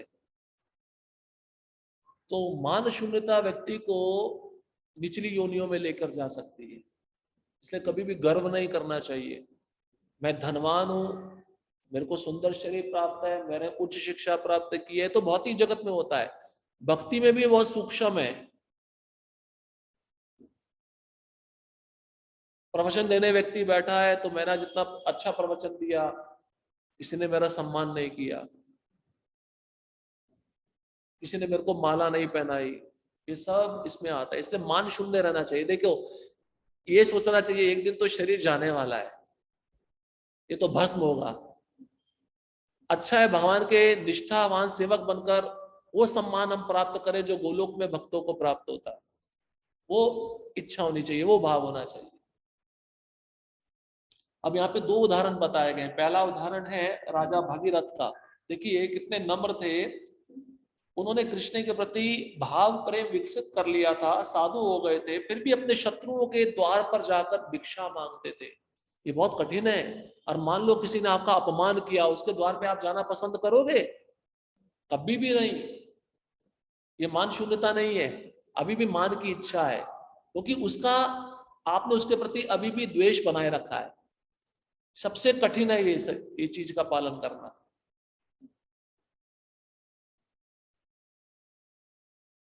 और दूसरा लाल बाबू, ये बहुत प्रसिद्ध वैष्णव है। इनके पास धन की कोई कमी नहीं थी, लेकिन सब कुछ कृष्ण को देकर वृंदावन में आकर भिखारी की तरह रहने लगे।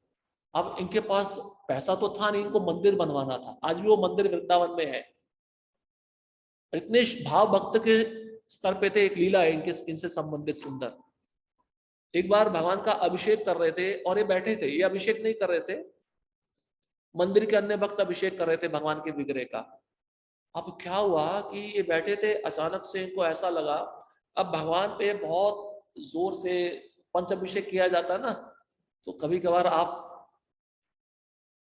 कॉन्टिन्यूस लगातार डालते रहोगे अभिषेक तो कई बार सांस ऊपर चला जाता है, सांस नहीं आता। तो इन लाल बाबू को लगा भगवान का सांस रुक गया है, और तुरंत इनका स्थिति ऐसा था भाव में प्रेम का, ये कॉटन लेकर आए, रुई लेकर आए और भगवान के नाक पे लगाया। सांस नहीं आ रहा था भगवान को। बोले अभिषेक रोको रोको रोको। अभिषेक थोड़ा समय के लिए रोका, फिर भगवान का सांस आने लगा। इनको दिखा कॉटन हिल रहा है, ये इनका भाव में स्थिति था। इसलिए अभिषेक करते समय भी अंतराल थोड़ा थोड़ा करके डालना चाहिए, एकदम से नहीं डालना चाहिए। भगवान है साक्षात। अब इनके पास पैसा नहीं था, लेकिन भगवान के लिए मंदिर बनाना था। किसके पास गए? अपने शत्रुओं के पास गए भिक्षा मांगने, मुझे पैसा दो, मुझे भगवान का मंदिर। तो प्रभुपाद लिख रहे हैं, हाँ, जब भक्त भीख मांगता है ये भी मान शून्यता का लक्षण है। क्योंकि आप आगे किसी के सामने अपना झोली फैलाना पसंद करोगे? सबसे कठिन है। क्योंकि आप किसी के पास जा रहे हो मांगने के लिए, आपको निंदा भी मिलेगी, जूते भी मिलेंगे, यहां तक कि कुत्ते भी छोड़ दिए जाते हैं। गुरु महाराज बता रहे थे, जब दिल्ली मंदिर में प्रेसिडेंट थे, प्रभुपाद बोले फूड फॉर लाइफ के लिए, खिचड़ी के लिए भिक्षा मांगो। गुरु महाराज जाते थे, एक झोली फैलाते थे। तो एक धनी व्यक्ति था, उसने, उसके पास कुत्ता था, उसने गुरु महाराज के ऊपर कुत्ता छोड़ दिया। महाराज के पीछे कुत्ता दौड़ने लगा। इसको कहते हैं मान शून्यता। कृष्ण आपको अपने पास ऐसे नहीं आने देंगे। कृष्ण कोई साधारण वस्तु नहीं है, चीप नहीं है कृष्ण। आपको कृष्ण को लेने के लिए बहुत बड़ी कीमत चुकानी पड़ेगी। ये सब लक्षण कीमत चुकाने वाले हैं। इसलिए भक्त को बाहर जाके भगवान के लिए मांगना चाहिए। थोड़ा आपकी निंदा होगी, लात पड़ेगी तो शुद्धिकरण होगा ना, थोड़ा अच्छा होगा। आपके अंदर जो अहंकार है वो नष्ट करने का यही तरीका है। ग्रंथ वितरण में भी यही होता है। कभी कभार गाली मिलता है, कोई नास्तिक ऐसा मिल जाएगा आपको शायद मारने के लिए भी तैयार हो जाए, क्या करोगे आप? विदेश में बहुत ऐसा होता है। ये चीजें हमको नम्र बनाती है। मैं बॉस नहीं हूं, मैं दास दासानुदास हूं।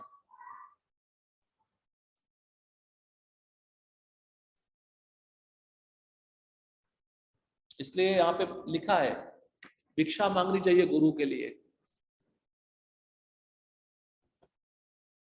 अब जन्माष्टमी का समय था, हमको भी अनुभव आता है थोड़ा बहुत। एक के पास गए तो आशा तो बहुत रहती है, अच्छा देगा, धनवान व्यक्ति है, भगवान के लिए देगा, हमारे लिए नहीं। लेकिन तो जब वो अपना, ये तो लालची लोग हैं, भौतिक पैसा इकट्ठा करना चाहते हैं लेकिन कृष्ण के लिए देना नहीं चाहते।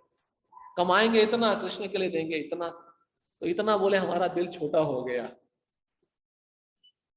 उसमें भी वो देने को तैयार नहीं है। फिर हम दोबारा गए, बोले उनको बोलो मैं मिलना नहीं चाहता हूँ, भगा दो, और जो सामान है पहुंचा देंगे आपके उधर। तो तिरस्कार की भावना होती नहीं होती है, क्योंकि हम भिखारी हैं, कृष्ण के लिए भिखारी हैं। पूरा दुनिया ही भिखारी है, लेकिन वो अपने को नहीं मान रहे हैं। लेकिन हमें मान लेना चाहिए हम भिखारी हैं। धनवान तो केवल कृष्ण है, क्योंकि उसका दिया हुआ खा रहे हैं, सांस भी उसकी दी हुई ले रहे हैं। हवा बंद हो जाएगी तो सांस ले पाओगे? नहीं ले पाओगे। इसलिए कृष्ण का शुक्रिया अदा करना चाहिए। अगला है बृहत आशा, आशा बंद। यह दृढ़ विश्वास की भगवान की कृपा अवश्य होगी। संस्कृत भाषा में आशा बंद कहलाता है। इस संस्कृत शब्द का अर्थ है यह सोचते रहना कि चूंकि मैं भक्ति के सामान्य नियमों का यथाशक्ति पालन कर रहा हूं, अतः मुझे पूर्ण विश्वास है कि मैं भगवत धाम को प्राप्त करूंगा। अब ऐसा भक्त का संग मिल जाए, प्रभु जी मुझे तो कई जन्म लगेंगे, शुद्ध भक्ति के स्तर पे तो नहीं आ पा रहा हूँ, प्रयत्न तो कर रहा हूँ, उसका मतलब आशा बहुत कम है। ऐसे भक्त का संग करो जो बहुत तीव्र भक्ति कर रहा है, जो प्रयत्न कर रहा है, जिसको पूरी आशा है कृष्ण मेरे को स्वीकार करेंगे। अरे भाई, कृष्ण सबको स्वीकार करते हैं। जो उनको गाली देता उसको भी स्वीकार करते हैं। क्या पूतना को स्वीकार नहीं किया? पूतना तो मारने के लिए आई थी, उसको अपने धाम में माँ की गति दे दी। हम तो भजन कर रहे हैं, द्वेष भाव से तो नहीं कर रहे, तो हमको कृष्ण क्यों नहीं स्वीकार करेंगे? आशा होनी चाहिए। हमारे जीवन में एक ही आशा है। अगर आपने जीवन में एक ही आशा बना के रखी है तो अच्छा है, वो कृष्ण आशा होनी चाहिए। अगर कृष्ण को छोड़कर कोई और आशा बनाया है तो फिर आप प्रॉब्लम में आओगे। लोन लेना है तो आपका आशा बैंक बन जाता है। हाँ, आजकल तो बहुत सारे लोन मिलता है, पढ़ाई के लिए लोन मिलता है, तो व्यक्ति सोचता है यही मेरी आशा है, बैंक। लेकिन लक्ष्मी किसकी है? तो कृष्ण की है। लक्ष्मी सहस्त्र शत संक्रम सेव्य मानव। लक्ष्मी वही रहती है जहां पे भगवान रहते हैं। प्रभुपाद की संस्था में कोई ऐश्वर्य की कमी है? कोई कमी नहीं है, लेकिन उस ऐश्वर्य को ठीक से कृष्ण की सेवा में लगाना चाहिए। इस संदर्भ में रूप गोस्वामी की एक प्रार्थना इस आशाबंध संबंधी उदाहरण को बताने के लिए पर्याप्त होगी। वे कहते हैं, मुझमें ना तो कृष्ण के लिए प्रेम है, ना ही कृष्ण प्रेम विकसित करने वाले कारणों श्रवण तथा कीर्तन में मेरा प्रेम है। मुझ में वह भक्ति योग भी नहीं है जिससे कृष्ण का निरंतर ध्यान किया जाता है और उनके चरण कमलों को हृदय में स्थिर किया जाता है। जहां तक ज्ञान या पुण्य कर्मों की बात है, ऐसे कार्य करने का मुझे कोई अवसर भी नहीं दिखता। फिर सबसे बड़ी बात यह है कि मैं उत्तम कुल में भी उत्पन्न नहीं हूँ। अतएव हे गोपीजन वल्लभ, मैं आपकी केवल प्रार्थना कर सकता हूँ। मेरी एकमात्र यही इच्छा और आशा है कि किसी तरह आपके चरण कमलों तक पहुंच सकूं, और यही आशा मुझे पीड़ा पहुंचाती है, क्योंकि मैं जीवन के इस दिव्य लक्ष्य तक पहुंचने में अपने को सर्वथा असमर्थ पाता हूँ। भाव यह है कि आशाबंध शीर्षक के अंतर्गत मनुष्य को घोर निराशा में भी ये आशा बनाए रखना चाहिए कि वह किसी न किसी तरह भगवान के चरण कमलों तक पहुंच जाएगा। डॉक्टर लोग भी अंत में ऑपरेशन करने से पहले एक ही आशा दिखाते हैं, कृष्ण, और कोई आशा नहीं है। इसलिए इसी आशा पर निर्भर रहो, निराश मत हो जाओ। रूप गोस्वामी का सपना देखिए, उनके अंदर सभी गुण पर्याप्त मात्रा में है, लेकिन क्या कह रहे हैं, कितनी नम्रता प्रदर्शित कर रहे हैं। एक श्लोक में कहते हैं मुझे लाखों कान मिले कि आपका नाम सुनता रहूं, लाखों जीवा मिले आपका नाम उच्चारण करता हूं। अब यहाँ पे उल्टा ही बोल रहे हैं, मेरे अंदर भक्ति नहीं है, मेरे अंदर श्रवण और कीर्तन करने की रुचि नहीं है, पर फिर भी एक आशा है कि आप मुझे स्वीकार करेंगे। अब कृष्ण ने बिल मंगल ठाकुर को स्वीकार कर लिया, जो वेश्या का संग करते थे प्रत्यक्ष रूप में। आप सोचिए, ये उदाहरण है। अपनी आंखें फोड़ ली, कृष्ण हाथ पकड़ के रास्ता दिखाते थे। उन्होंने कृष्ण कर्णामृत नाम का ग्रंथ लिखा। तो भक्त को इसी आशा पे जीवित रहना चाहिए, कृष्ण मेरे को स्वीकार करेंगे, एक ना एक दिन मैं भगवत धाम अवश्य जाऊंगा। लेकिन उसके लिए मुझे अपनी तरफ से कोई जो प्रयास है कम नहीं करना चाहिए, पूरा प्रयत्न जारी रखना चाहिए। वांछित सफलता की प्राप्ति है तो उत्सुकता, इसको कहते हैं समुत्कंठा। जब कोई व्यक्ति भक्ति में सफलता प्राप्त करने के लिए अत्यधिक उत्सुक रहता है, तो यह उत्सुकता समुत्कंठा कहलाती है। इसका अर्थ है पूर्ण उत्सुकता। वस्तुतः यह उत्सुकता कृष्ण भावनामृत में सफलता प्राप्त करने का मूल्य है। हमने सुना था लालसा मई, इसको कहते हैं समुत्कंठा। कृष्ण के लिए लालच होना चाहिए, लालच। हर वस्तु का कुछ मूल्य होता है, और उस वस्तु को प्राप्त करने या अधिकार में लेने के पहले मूल्य चुकाना पड़ता है। वैदिक साहित्य में उल्लेख मिलता है कि कृष्ण भावनामृत जैसी अमूल्य वस्तु को खरीदने में सफल होने के लिए तीव्र उत्सुकता विकसित करनी होती है। इस तीव्र उत्सुकता का अत्यंत सुंदर वर्णन बिल मंगल ठाकुर अपनी पुस्तक कृष्ण कर्णामृत में करते हुए कहते हैं, मैं वृंदावन के उस बालक का दर्शन पाने के लिए उत्सुकता पूर्वक प्रतीक्षा कर रहा हूँ, जिसका शारीरिक सौंदर्य सारे विश्व को मोहित करने वाला, जिसके नेत्र श्याम बोहों से बद्ध और कमल दल की भांति फैले हुए रहते हैं, और जो निरंतर अपने भक्तों पर उत्सुकता पूर्वक दृष्टिपात करते रहते हैं, अतएव इधर उधर हिलते डुलते रहते हैं। उसके नेत्र सदैव गीले, उसके होठ ताम्र जैसे रंग वाले रहते हैं, तथा इन होठों से एक ध्वनि निकलती है जो मनुष्य को मदांध हाथी से भी अधिक उन्मत्त बना देती है। मैं उसका दर्शन वृंदावन में उत्सुकता से करना चाहता हूँ। उत्सुकता मतलब भगवान के दर्शन के लिए उत्सुकता। जैसे मंगलारती कब होने वाली है, उठना, जल्दी उठना, भगवान के दर्शन के लिए दौड़ना, इसको कहते हैं समुत्कंठा। हर एक सेवा में समुत्कंठा, उत्साह होना चाहिए। क्योंकि यहाँ पे रूप गोस्वामी कहते हैं कृष्ण के लिए आपको बहुत बड़ी कीमत चुकानी है। जब तक ये भाव लालसामय नहीं आएगा, तब तक भाव भक्ति के लक्षण प्रकट नहीं होंगे। हर एक सेवा में उस उत्सुकता होनी चाहिए। हमने सुना भी, उत्साह निश्चयात धैर्यात। ये उत्साह क्या है? यही उत्सुकता है, लालसा है, जो भक्त के अंदर होनी चाहिए। इस संसार में देखते हैं ना, पॉलिटिशियन लोग जब वोट इलेक्शन आते हैं, कितने उत्साहित होते हैं, समुत्कंठा कितनी होती है, घर घर जाकर हाथ जोड़ते हैं, तब दास बन जाते हैं, भीख मांगते हैं, हमको वोट दो, आपको मैं सब कुछ दूंगा। देने वाला तो अल्टीमेट कृष्ण है। खाना पीना छोड़ देते हैं, इसी को कहते हैं समुत्कंठा।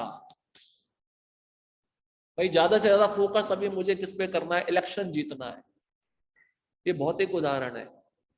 तो प्रभुपाद कहते हैं, जब भौतिकतावादी व्यक्ति एक भौतिक पद प्राप्त करने के लिए इतनी समुत्कंठा व्यक्त कर रहा है, तो भक्त को कृष्ण के लिए कितनी समुत्कंठा करनी चाहिए। इसलिए शास्त्र में लिखा है, तीव्रेण भक्ति योगेन यजेत पुरुषम परम। तीव्रेण क्या है? ये तीव्रेण ही समुत्कंठा है, उत्साह पूर्वक। सेवा करने का उत्साह, श्रवण करने का उत्साह, प्रभुपाद के ग्रंथ पढ़ने का उत्साह, विग्रह का दर्शन करने का उत्साह, सब में उत्साह होना चाहिए, समुत्कंठा होनी चाहिए। बिलमंगल ठाकुर का उदाहरण देते हुए कहते हैं कि कृष्ण कितने सुंदर हैं, मैं उन कृष्ण का दर्शन कब कर पाऊंगा। ये लालसा हमारे अंदर होनी चाहिए। जैसे कल देखने को मिला, विग्रह का अभिषेक करना है, अभिषेक कब होगा, कितने उत्साहित थे लोग। तो उत्साहित अच्छा है, पर थोड़े समय के लिए उत्साह निरंतर बने रहना चाहिए। भक्त भी भाव में आ जाते हैं उस समय तक, ऐसे जल डालते रहते हैं, समय चलता ही रहे, रुके ना। भगवान के पवित्र नाम कीर्तन में अनुरक्ति। उसी कृष्ण करणामृत पुस्तक में राधा रानी के नाम कीर्तन से संबंधित एक अन्य कथन मिलता है। राधा रानी की एक सखी कहती है, गोविंद, अब राजा वृषभानु की पुत्री अश्रुपात कर रही है और वह आपके पवित्र नाम कृष्ण कृष्ण का उत्सुकता से उच्चारण कर रही है। नाम गाने सदा रुचि। जो शुद्ध भक्त होता है, जो भाव भक्ति को प्राप्त कर चुका होता है, सदैव उसकी जीवा पे नाम रहता है। अब वो दिखेगा नहीं आपको, लेकिन वो माला पे तो जप कर रहा है, साथ ही साथ जब माला हाथ में नहीं होगी तब भी उसकी जीवा पे नाम चल रहा है।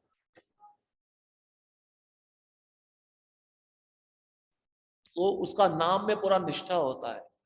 ये नाम कैसा है, कृष्ण और नाम में कोई अंतर नहीं है, अनुरक्ति होती है नाम में। भक्ति सिद्धांत महाराज के शिष्य थे, वो 24 घंटा नाम लेते रहते थे। आपको आश्चर्य लगेगा सुनकर, उनकी नाम में इतनी रुचि हो गई कि वह, अब उन्होंने निश्चय किया मुझे सोना भी नहीं है, खाना भी नहीं, अभी ऐसा तो नहीं हो सकता है। तो उन्होंने प्रैक्टिस करना शुरू किया। वो क्या करते थे, उन्होंने शिखा लंबी कर ली और शिखा को एक पोल के डंडे से बांध देते थे और खड़े रहते थे, बैठते नहीं थे, क्योंकि बैठेंगे तो नींद आ जाएगी। अब खड़े रहते थे, शिखा को बांध दिया एक पोल से, तो जैसे नींद आती थी झटका लगता था, दर्द होता था इधर, तो नींद खुल जाती थी। जब शुरू, तो ये जब प्रैक्टिस देखा भक्ति सिद्धांत महाराज ने, उनके शिष्यों ने पहले निंदा की, ये ऐसा नहीं करना चाहिए, ये तो भजनानंदी बन रहा है। तो उनको शिकायत भेजा उनके गुरु महाराज को। भक्ति सिद्धांत महाराज बोले, this is a real perfect practice, हर एक को ये करना चाहिए। और इतना ही नहीं, चलो ठीक है, अब वो नाम लेता रहता है, वो सेवा नहीं करता है, उसको सेवा में लगाना चाहिए, ठीक है, बोले लगा लो। अब उसको ड्यूटी वर्शिप दिया, वो घंटी नहीं बजाता था, नाम उच्चारण करता रहता था, क्योंकि घंटी भी जो बजती है वो भी नाम उच्चारण कर रही है, वो साम वेद के मंत्र हैं सब। अब वो नाम उच्चारण करते रहते थे, क्योंकि 24 घंटा वो आरती करे, मंदिर का मार्जन करे, भगवान के बर्तन साफ करे, उनकी जीवा पे नाम ही रहता था।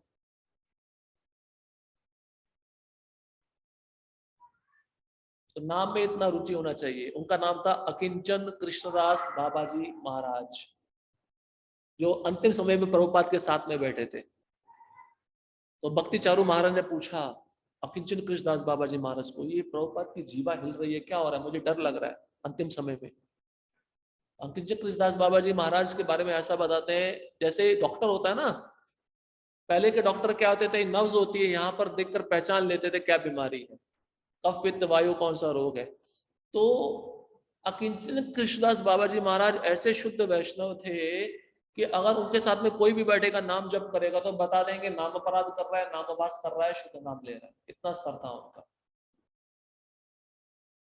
तो भक्ति चारू महाराज ने पूछा उनको कि ये जो प्रभुपाद की जीवा हिल रही है, क्या दर्शा रहा है। अकिंचन कृष्णदास बाबा जी महाराज बोले, वो महामंत्र का जप कर रहे हैं। श्रील प्रभुपाद जी, क्योंकि अभी बोल नहीं सकते ना, शक्ति खत्म हो चुकी है शरीर के अंतिम समय में, वो जीवा हिल रही है, इसका मतलब क्या हो, नाम का जप कर रहे हैं। ये शुद्ध भक्त देख सकता है।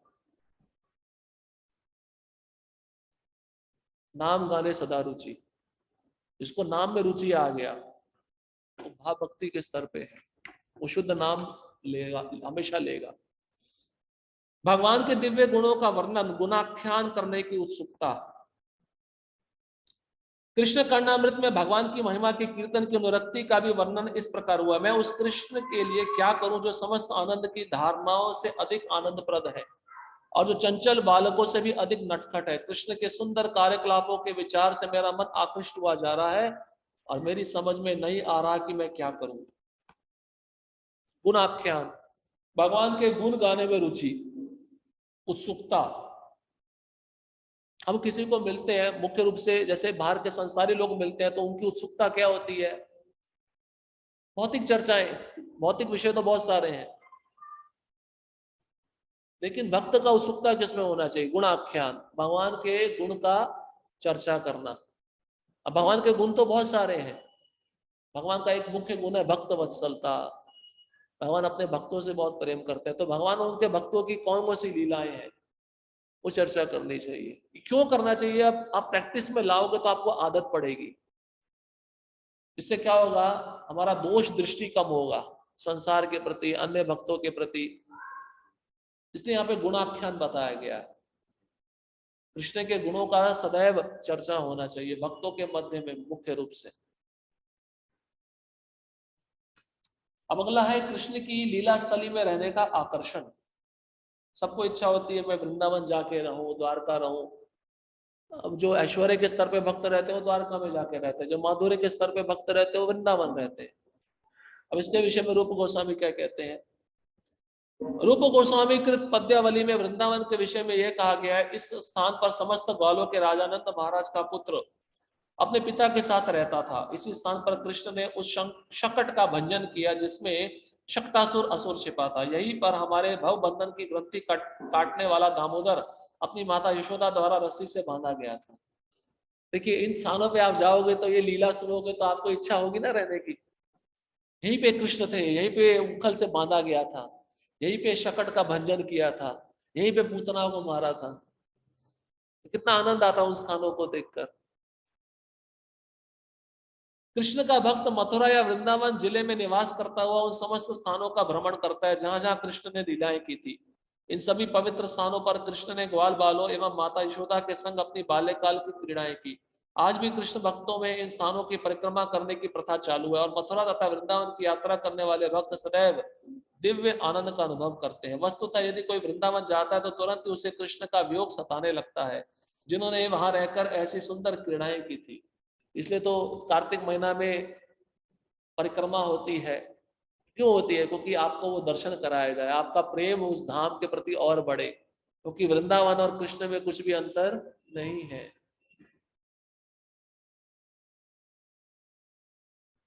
कृष्ण के कार्यकलापों को स्मरण करने के प्रति ऐसा आकर्षण कृष्ण अनुरक्ति कहलाता है। किंतु निर्विशेषवादी दार्शनिक तथा योगी भक्ति के प्रदर्शन द्वारा परब्रह्म में तल्लीन होना चाहते हैं। कभी कभी वे कृष्ण की लीला स्थलियों का भ्रमण करने की शुद्ध भक्तों की भावना का अनुकरण करते हैं, किंतु उनका एकमात्र लक्ष्य मुक्ति लाभ होता है, अतएव उनके ऐसे कार्यों की अनुरक्ति नहीं माना जा सकता। अब यहाँ पे अंतर बता रहे हैं। भक्त जब इन धामों में जाता है तो उसको आनंद आता है कि भगवान ने यहाँ पे लीलाएं की, लेकिन मायावादी निर्विशेषवादी भी जाते हैं धामों में भगवान की लीला स्थलियों को देखने के लिए। लक्ष्य क्या होता है? मेरे को मुक्ति मिल जाए। ऐसे रामदास विश्वास नाम का एक व्यक्ति था जो गोपाल भट्ट गोस्वामी के साथ वृंदा जगन्नाथपुरी जा रहा था महाप्रभु को मिलने, पर उसके जीवा पे राम राम राम राम शब्द था। दिखने में तो बड़ा महान वैष्णव है, लेकिन जब जगन्नाथपुरी पहुंचा तो महाप्रभु ने गोपाल भट्ट गोस्वामी को आलिंगन किया, लेकिन इसको आलिंगन नहीं किया। सब आश्चर्य में हो गए, कितना शुद्ध भक्त है, उसके जीवा पे राम का नाम सदैव 24 घंटा रहता है। तो जो चैतन्य महाप्रभु के सचिव थे स्वरूप दामोदर, उन्होंने क्या बोला? ये नाम तो ले रहा है लेकिन इसका लक्ष्य क्या है? मैं राम जैसा बन जाऊं। तो आपको दिखेगा मायावादी भी नाम लेंगे, कथा करेंगे, लेकिन उनका प्रयोजन, उनका लक्ष्य क्या रहता है? भगवान के ब्रह्म में लीन हो जाना। रूप गोस्वामी कहते हैं कि शुद्ध भक्तों द्वारा प्रदर्शित कृष्ण अनुरक्ति कर्मियों या ज्ञानियों के हृदयों में संभवतः पूर्ण नहीं हो सकती, क्योंकि शुद्ध कृष्ण भावनामृत के प्रति ऐसी अनुरक्ति दुर्लभ है और अनेक मुक्त आत्माओं के लिए भी प्राप्त कर सकना संभव नहीं है। जैसा कि भगवत गीता में कहा गया, यह भौतिक कलमश से मुक्ति ही वह अवस्था है जिसमें भक्ति की प्राप्ति की जा सकती है। जो व्यक्ति एकमात्र मुक्ति चाहता है और निर्विशेष ब्रह्म ज्योति में तल्लीन होना चाहता है, उसके लिए कृष्ण अनुरक्ति प्राप्त कर सकना संभव नहीं है। कृष्ण इस अनुरक्ति को अत्यंत गुह्य रखते हैं और इसे केवल शुद्ध भक्तों को प्रदान करते हैं। एक सामान्य भक्त भी कृष्ण की इस शुद्ध अनुरक्ति को नहीं पा सकता। अतएव जिनके हृदय सकाम कर्मों के कार्य कारण से दूषित हैं और जो अनेक प्रकार के मनोरथों में लगे हुए हैं, भला ऐसे लोग किस तरह सफलता प्राप्त कर सकते हैं। तो रूप गोस्वामी ये कहते हैं जो शुद्ध भक्त है भाव स्तर पे, उसी को अनुरक्ति मिलेगी। अनुरक्ति मतलब कृष्ण के धाम के प्रति लालसा रहने की। ये ज्ञानियों को, सकाम कर्मियों को, योगियों को नहीं मिलती। आपने देखा होगा कभी कभार भक्त जाते हैं, वो वृंदावन धाम के प्रति इतना आकर्षित होते हैं, वो वापस ही नहीं आते, बोलते हम यहीं पे रहेंगे। ये क्या है? भगवान ने उनको अनुरक्ति दे दी है अपने धाम में रहने की। और भगवान कहते हैं कृपा मैं हर एक को प्रदान नहीं करता। ऐसे भक्त कहलाने वाले अनेक लोग हैं जो कृष्ण की अष्टकालिक लीला का बनावटी चिंतन करते हैं। अष्टकालिक मतलब अष्ट मतलब 8 दिन में 8 प्रहर होते हैं, तो 8 प्रहरों में भगवान की 8 प्रकार की लीलाएं होती हैं। जैसे सुबह के समय गोचारण लीला, मध्याह्न के समय राधा रानी को मिलना, शाम के समय गोधूली बेला में वापस आना, ये सब 8 प्रकार की लीलाएं होती हैं। और सचमुच में जो महाभक्ति के स्तर पे उन लीलाओं का चिंतन करते हैं। लेकिन कई भक्त ऐसे हैं जो अभी शुद्ध भक्ति के स्तर पे नहीं पहुंचे, लेकिन इन लीलाओं का वे बनावटी रूप में चिंतन करते हैं। अब इसका परिणाम क्या होता है?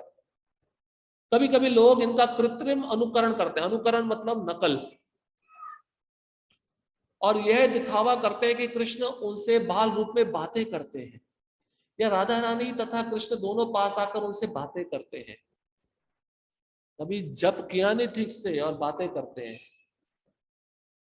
बहुत अच्छा उदाहरण है।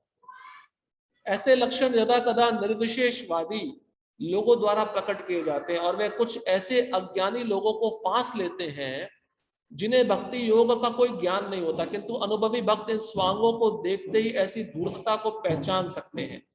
यदि ऐसे वंचक में कभी कृष्ण अनुरक्ति का अनुकरण भी पाया जाता तो उसे वास्तविक अनुरक्ति नहीं माना जाएगा, किंतु इतना ही कहा जा सकता है कि वंचक की ऐसी अनुरक्ति से आशा हो जाती है कि अंततः वह शुद्ध भक्ति का पद प्राप्त कर सकता है।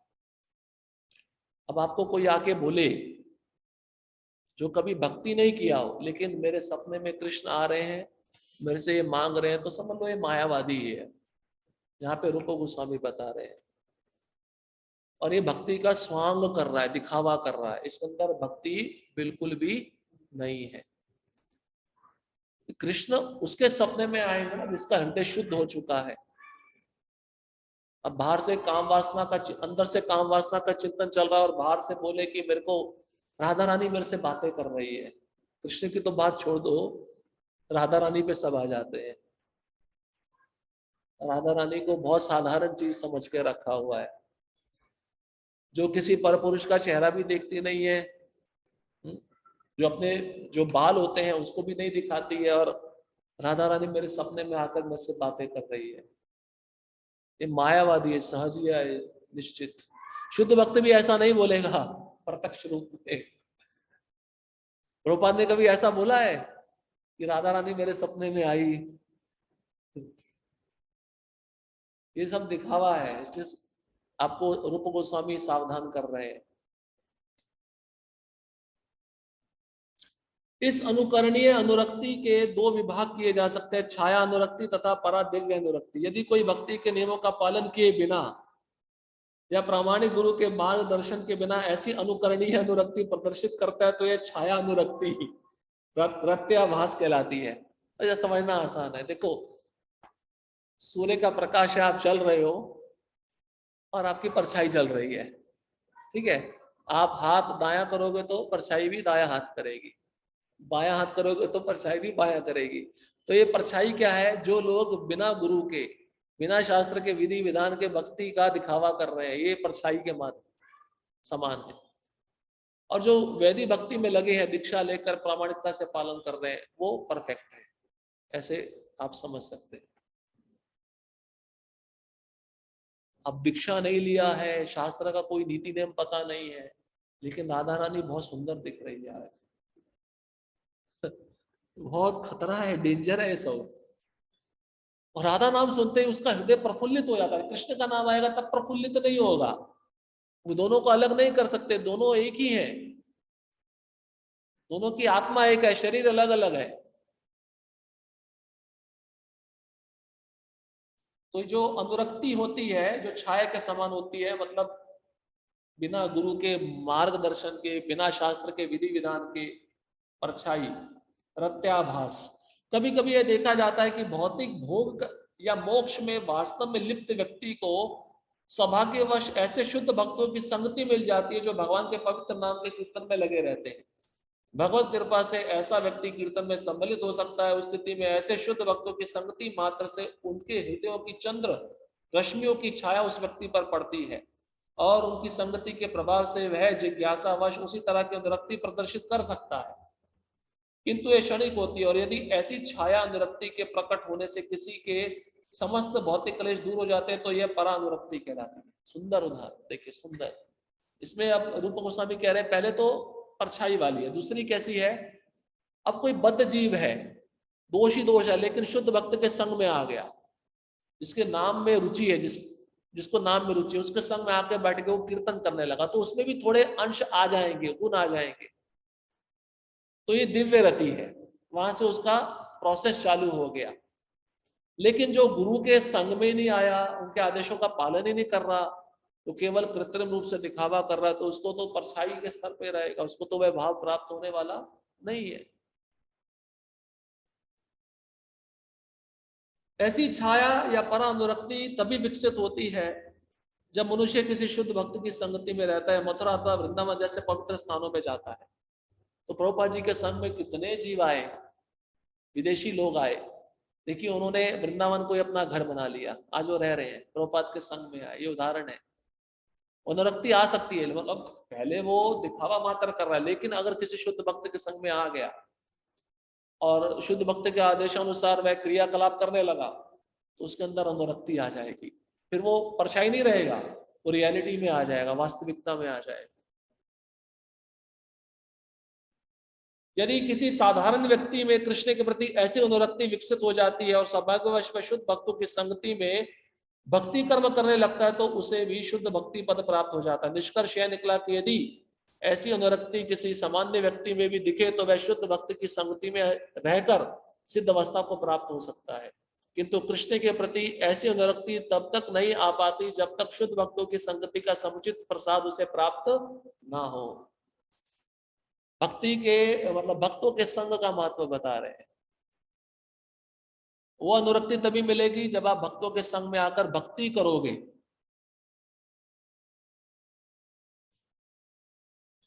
जिस तरह शुद्ध भक्तों की संगति से अनुरक्ति विकसित होती है, उसी तरह शुद्ध भक्तों के चरण कमलों पर किए गए अपराधों से वह घट जाती है।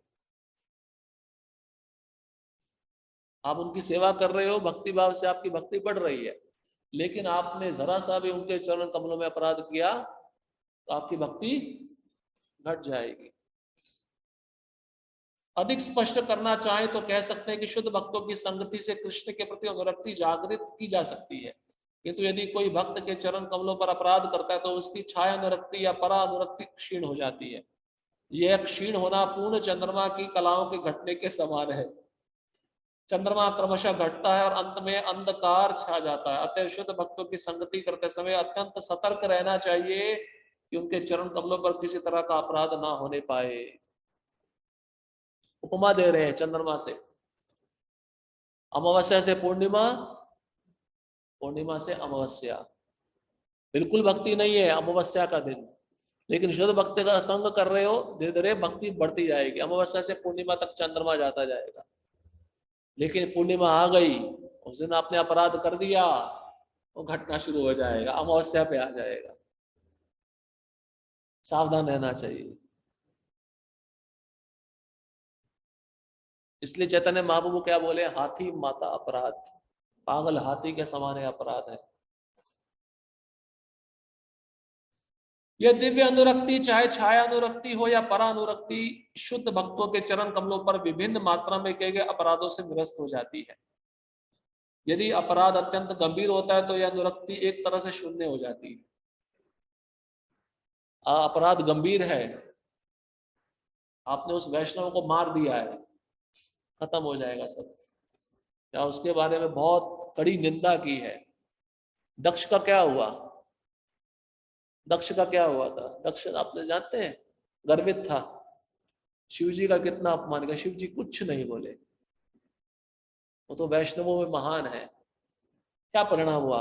बकरे का सर मिला। जितना ज्यादा घातक अपराध उतना घातक परिणाम।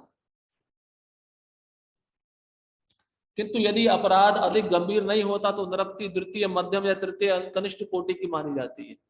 इसमें भी 3 स्तर हैं अपराध में भी। यदि कोई व्यक्ति मोक्ष के नियमों में या ब्रह्म ज्योति में तल्लीन होने में लिप्त रहता है तो उसके भाव क्रमशः छाया तथा परानुरक्ति में परिणत हो जाते हैं, अन्यथा वे अहंग्रोपासना का रूप धारण कर लेते हैं। ये बहुत रुचि है, अभी सुनिए ध्यान से। अभी आपने मायावादी के बारे में तो सुना। मायावादी क्या सोचते हैं? हम भगवान हैं या हम भगवान के तेज में लीन होना चाहते हैं। अब सोचिए, कोई यहाँ पर मोक्ष प्राप्त करना चाहता है, मोक्ष मतलब मुक्ति, मायावादी मुक्ति ही चाहते हैं। अब ऐसा निर्विशेषवादी जो मुक्ति की प्रार्थना कर रहा है लेकिन भक्ति कर रहा है, साथ साथ उसका उद्देश्य क्या, लक्ष्य क्या है? मुक्त होना। अब ये हम भगवत गीता में डिटेल में पढ़ेंगे। यहाँ पे शब्द आया अहंग्रोपासना। अहंग्रोपासना मतलब वो अपनी ही पूजा कराने लगता है, अपने को ही भगवान मानने लगता है, अपने शिष्य को बोलता है मैं भगवान हूं, मेरी पूजा करो। तो ये भक्ति उसको उस स्तर पे लेके जाएगी। चाहता मोक्ष है, चाहता मुक्ति है, लेकिन भक्ति कर रहा है और भक्ति को करते हुए उद्देश्य क्या माना है? मुक्ति। तो वो अंत में अहंग्रोपासना, मैं ही भगवान हूं, मेरी पूजा करो, इसको कहते हैं अहंग्रोपासना। यह अहंग्रोपासना उस जीव की ओर संकेत करती है जो अपने आप को परमेश्वर या परब्रह्म मानने लगता है और आध्यात्मिक अनुभूति प्रारंभ करता है। प्रभुपाद जी कहते हैं गली गली में ऐसे लोग हैं। कलयुग में आपको बहुत सारे लोग ऐसे मिल जाएंगे। अंबा भगवान, अनिरुद्ध भगवान, बहुत सारे उदाहरण हैं। तो पैसा भी लेते हैं दर्शन देने का। मेरा दर्शन मिलेगा तो 5 लाख रुपए देना पड़ेगा। भगवान तो पैसा नहीं मांगते। पत्रम पुष्पम फलम तोयम यो मे भक्त्या प्रयच्छति। आत्मानुभूति की यह अवस्था अद्वैतवाद कहलाती है। अद्वैत मतलब द्वैत नहीं है, अद्वैत मतलब 2 थे अभी 1 हो गए, मैं भगवान ही हूं। अद्वैतवादी अपने को परब्रह्म से एकाकार मानता है। इस तरह उसके अनुसार अपने को ब्रह्म से पृथक ना मानने के कारण अपनी पूजा करने से परम पूर्ण की पूजा हो जाती है। मेरी पूजा करो, भगवान की पूजा हो गई, ऐसा मतलब मैं ही भगवान हूं। कभी कभी यह देखा जाता है कि नव दीक्षित भक्त बड़े उत्साह से कीर्तन तथा नृत्य में भाग लेता है, नाचता है, गोल गोल घूमता है, किंतु उसके मन में यह भावना रहती है कि वह परम पूर्ण से एकाकार हो गया है। अरे बाप, ऐसा भाव तो किसी को भगवान ना दे। नाचते नाचते सोचे मैं ही भगवान हो गया हूं।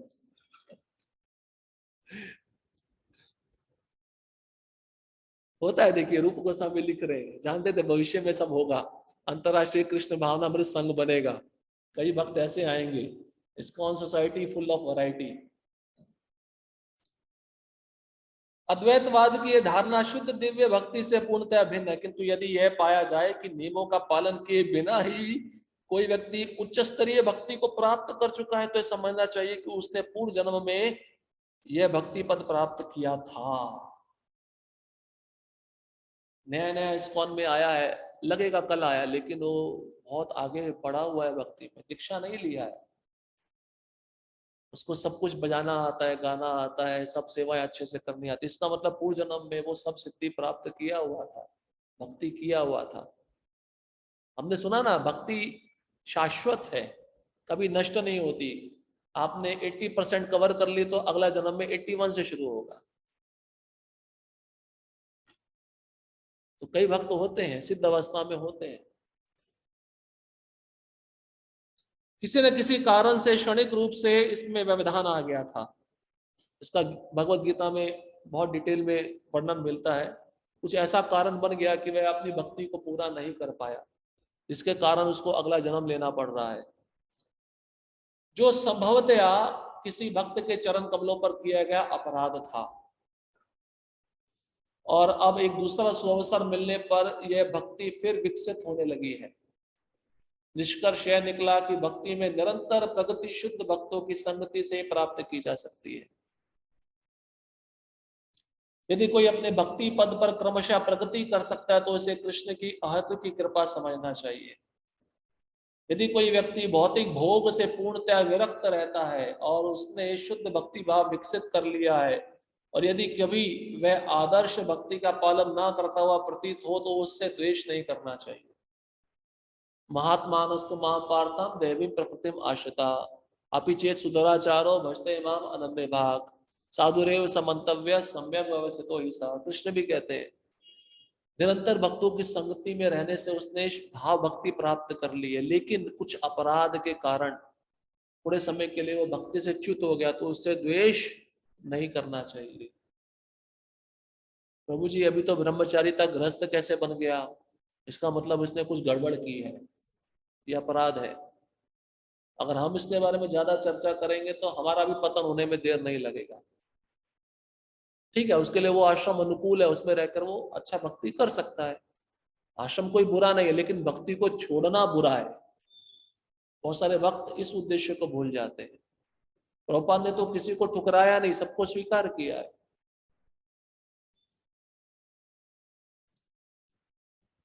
भगवत गीता में भी इसकी पुष्टि हुई है कि जिस भक्त में भगवान के प्रति अविचल श्रद्धा एवं भक्ति है और यदि वह कभी कभी शुद्ध भक्ति के लक्षणों से विपत होता दिखाई पड़े तो भी उसकी गिनती शुद्ध भक्तों में की जानी चाहिए। तो एक उदाहरण बताया था, कीचड़ में गिर गया है लेकिन कपड़ा गंदा, अभी वो स्नान घर में चला गया है तो शुद्ध हो रहा है ना, तो शुद्ध हो जाएगा, शुद्ध एक दिन हो जाएगा, उस मार्ग में वो चल रहा है। क्योंकि कृष्ण स्वयं कहते हैं उसका लक्ष्य कौन है, मैं ही हूं, शुद्ध हो जाएगा, ये कारण बताते हैं। इसलिए उसको महात्मा मानना चाहिए, उसके प्रति द्वेष नहीं करना चाहिए। भक्ति भगवान कृष्ण तथा गुरु में अविचल श्रद्धा होने से मनुष्य में भक्ति के कार्यों में अधिक विकास होता है। नरसिंह पुराण में कहा गया, यदि कोई मनुष्य मनसा वाचा कर्मणा भगवान की सेवा करता है किंतु यदि वह बाह्य रूप से किसी गर्हित कार्य में संलग्न रहता है तो यह गर्हित कार्य उसकी दृढ़ भक्ति के प्रभाव से जल्दी ही नष्ट हो जाएगा। कभी कभार देखते हैं मंदिर में आकर वो भक्त पूरी तरह से सेवा कर रहे हैं लेकिन बाहर कुछ गलत संग के कारण उस पे में दोष आ जाते हैं, लेकिन जो गंभीरता पूर्वक भक्ति है उन दोषों को हटा देती है। इसलिए भक्ति करते समय हमें अति तीव्र और गंभीर होना चाहिए।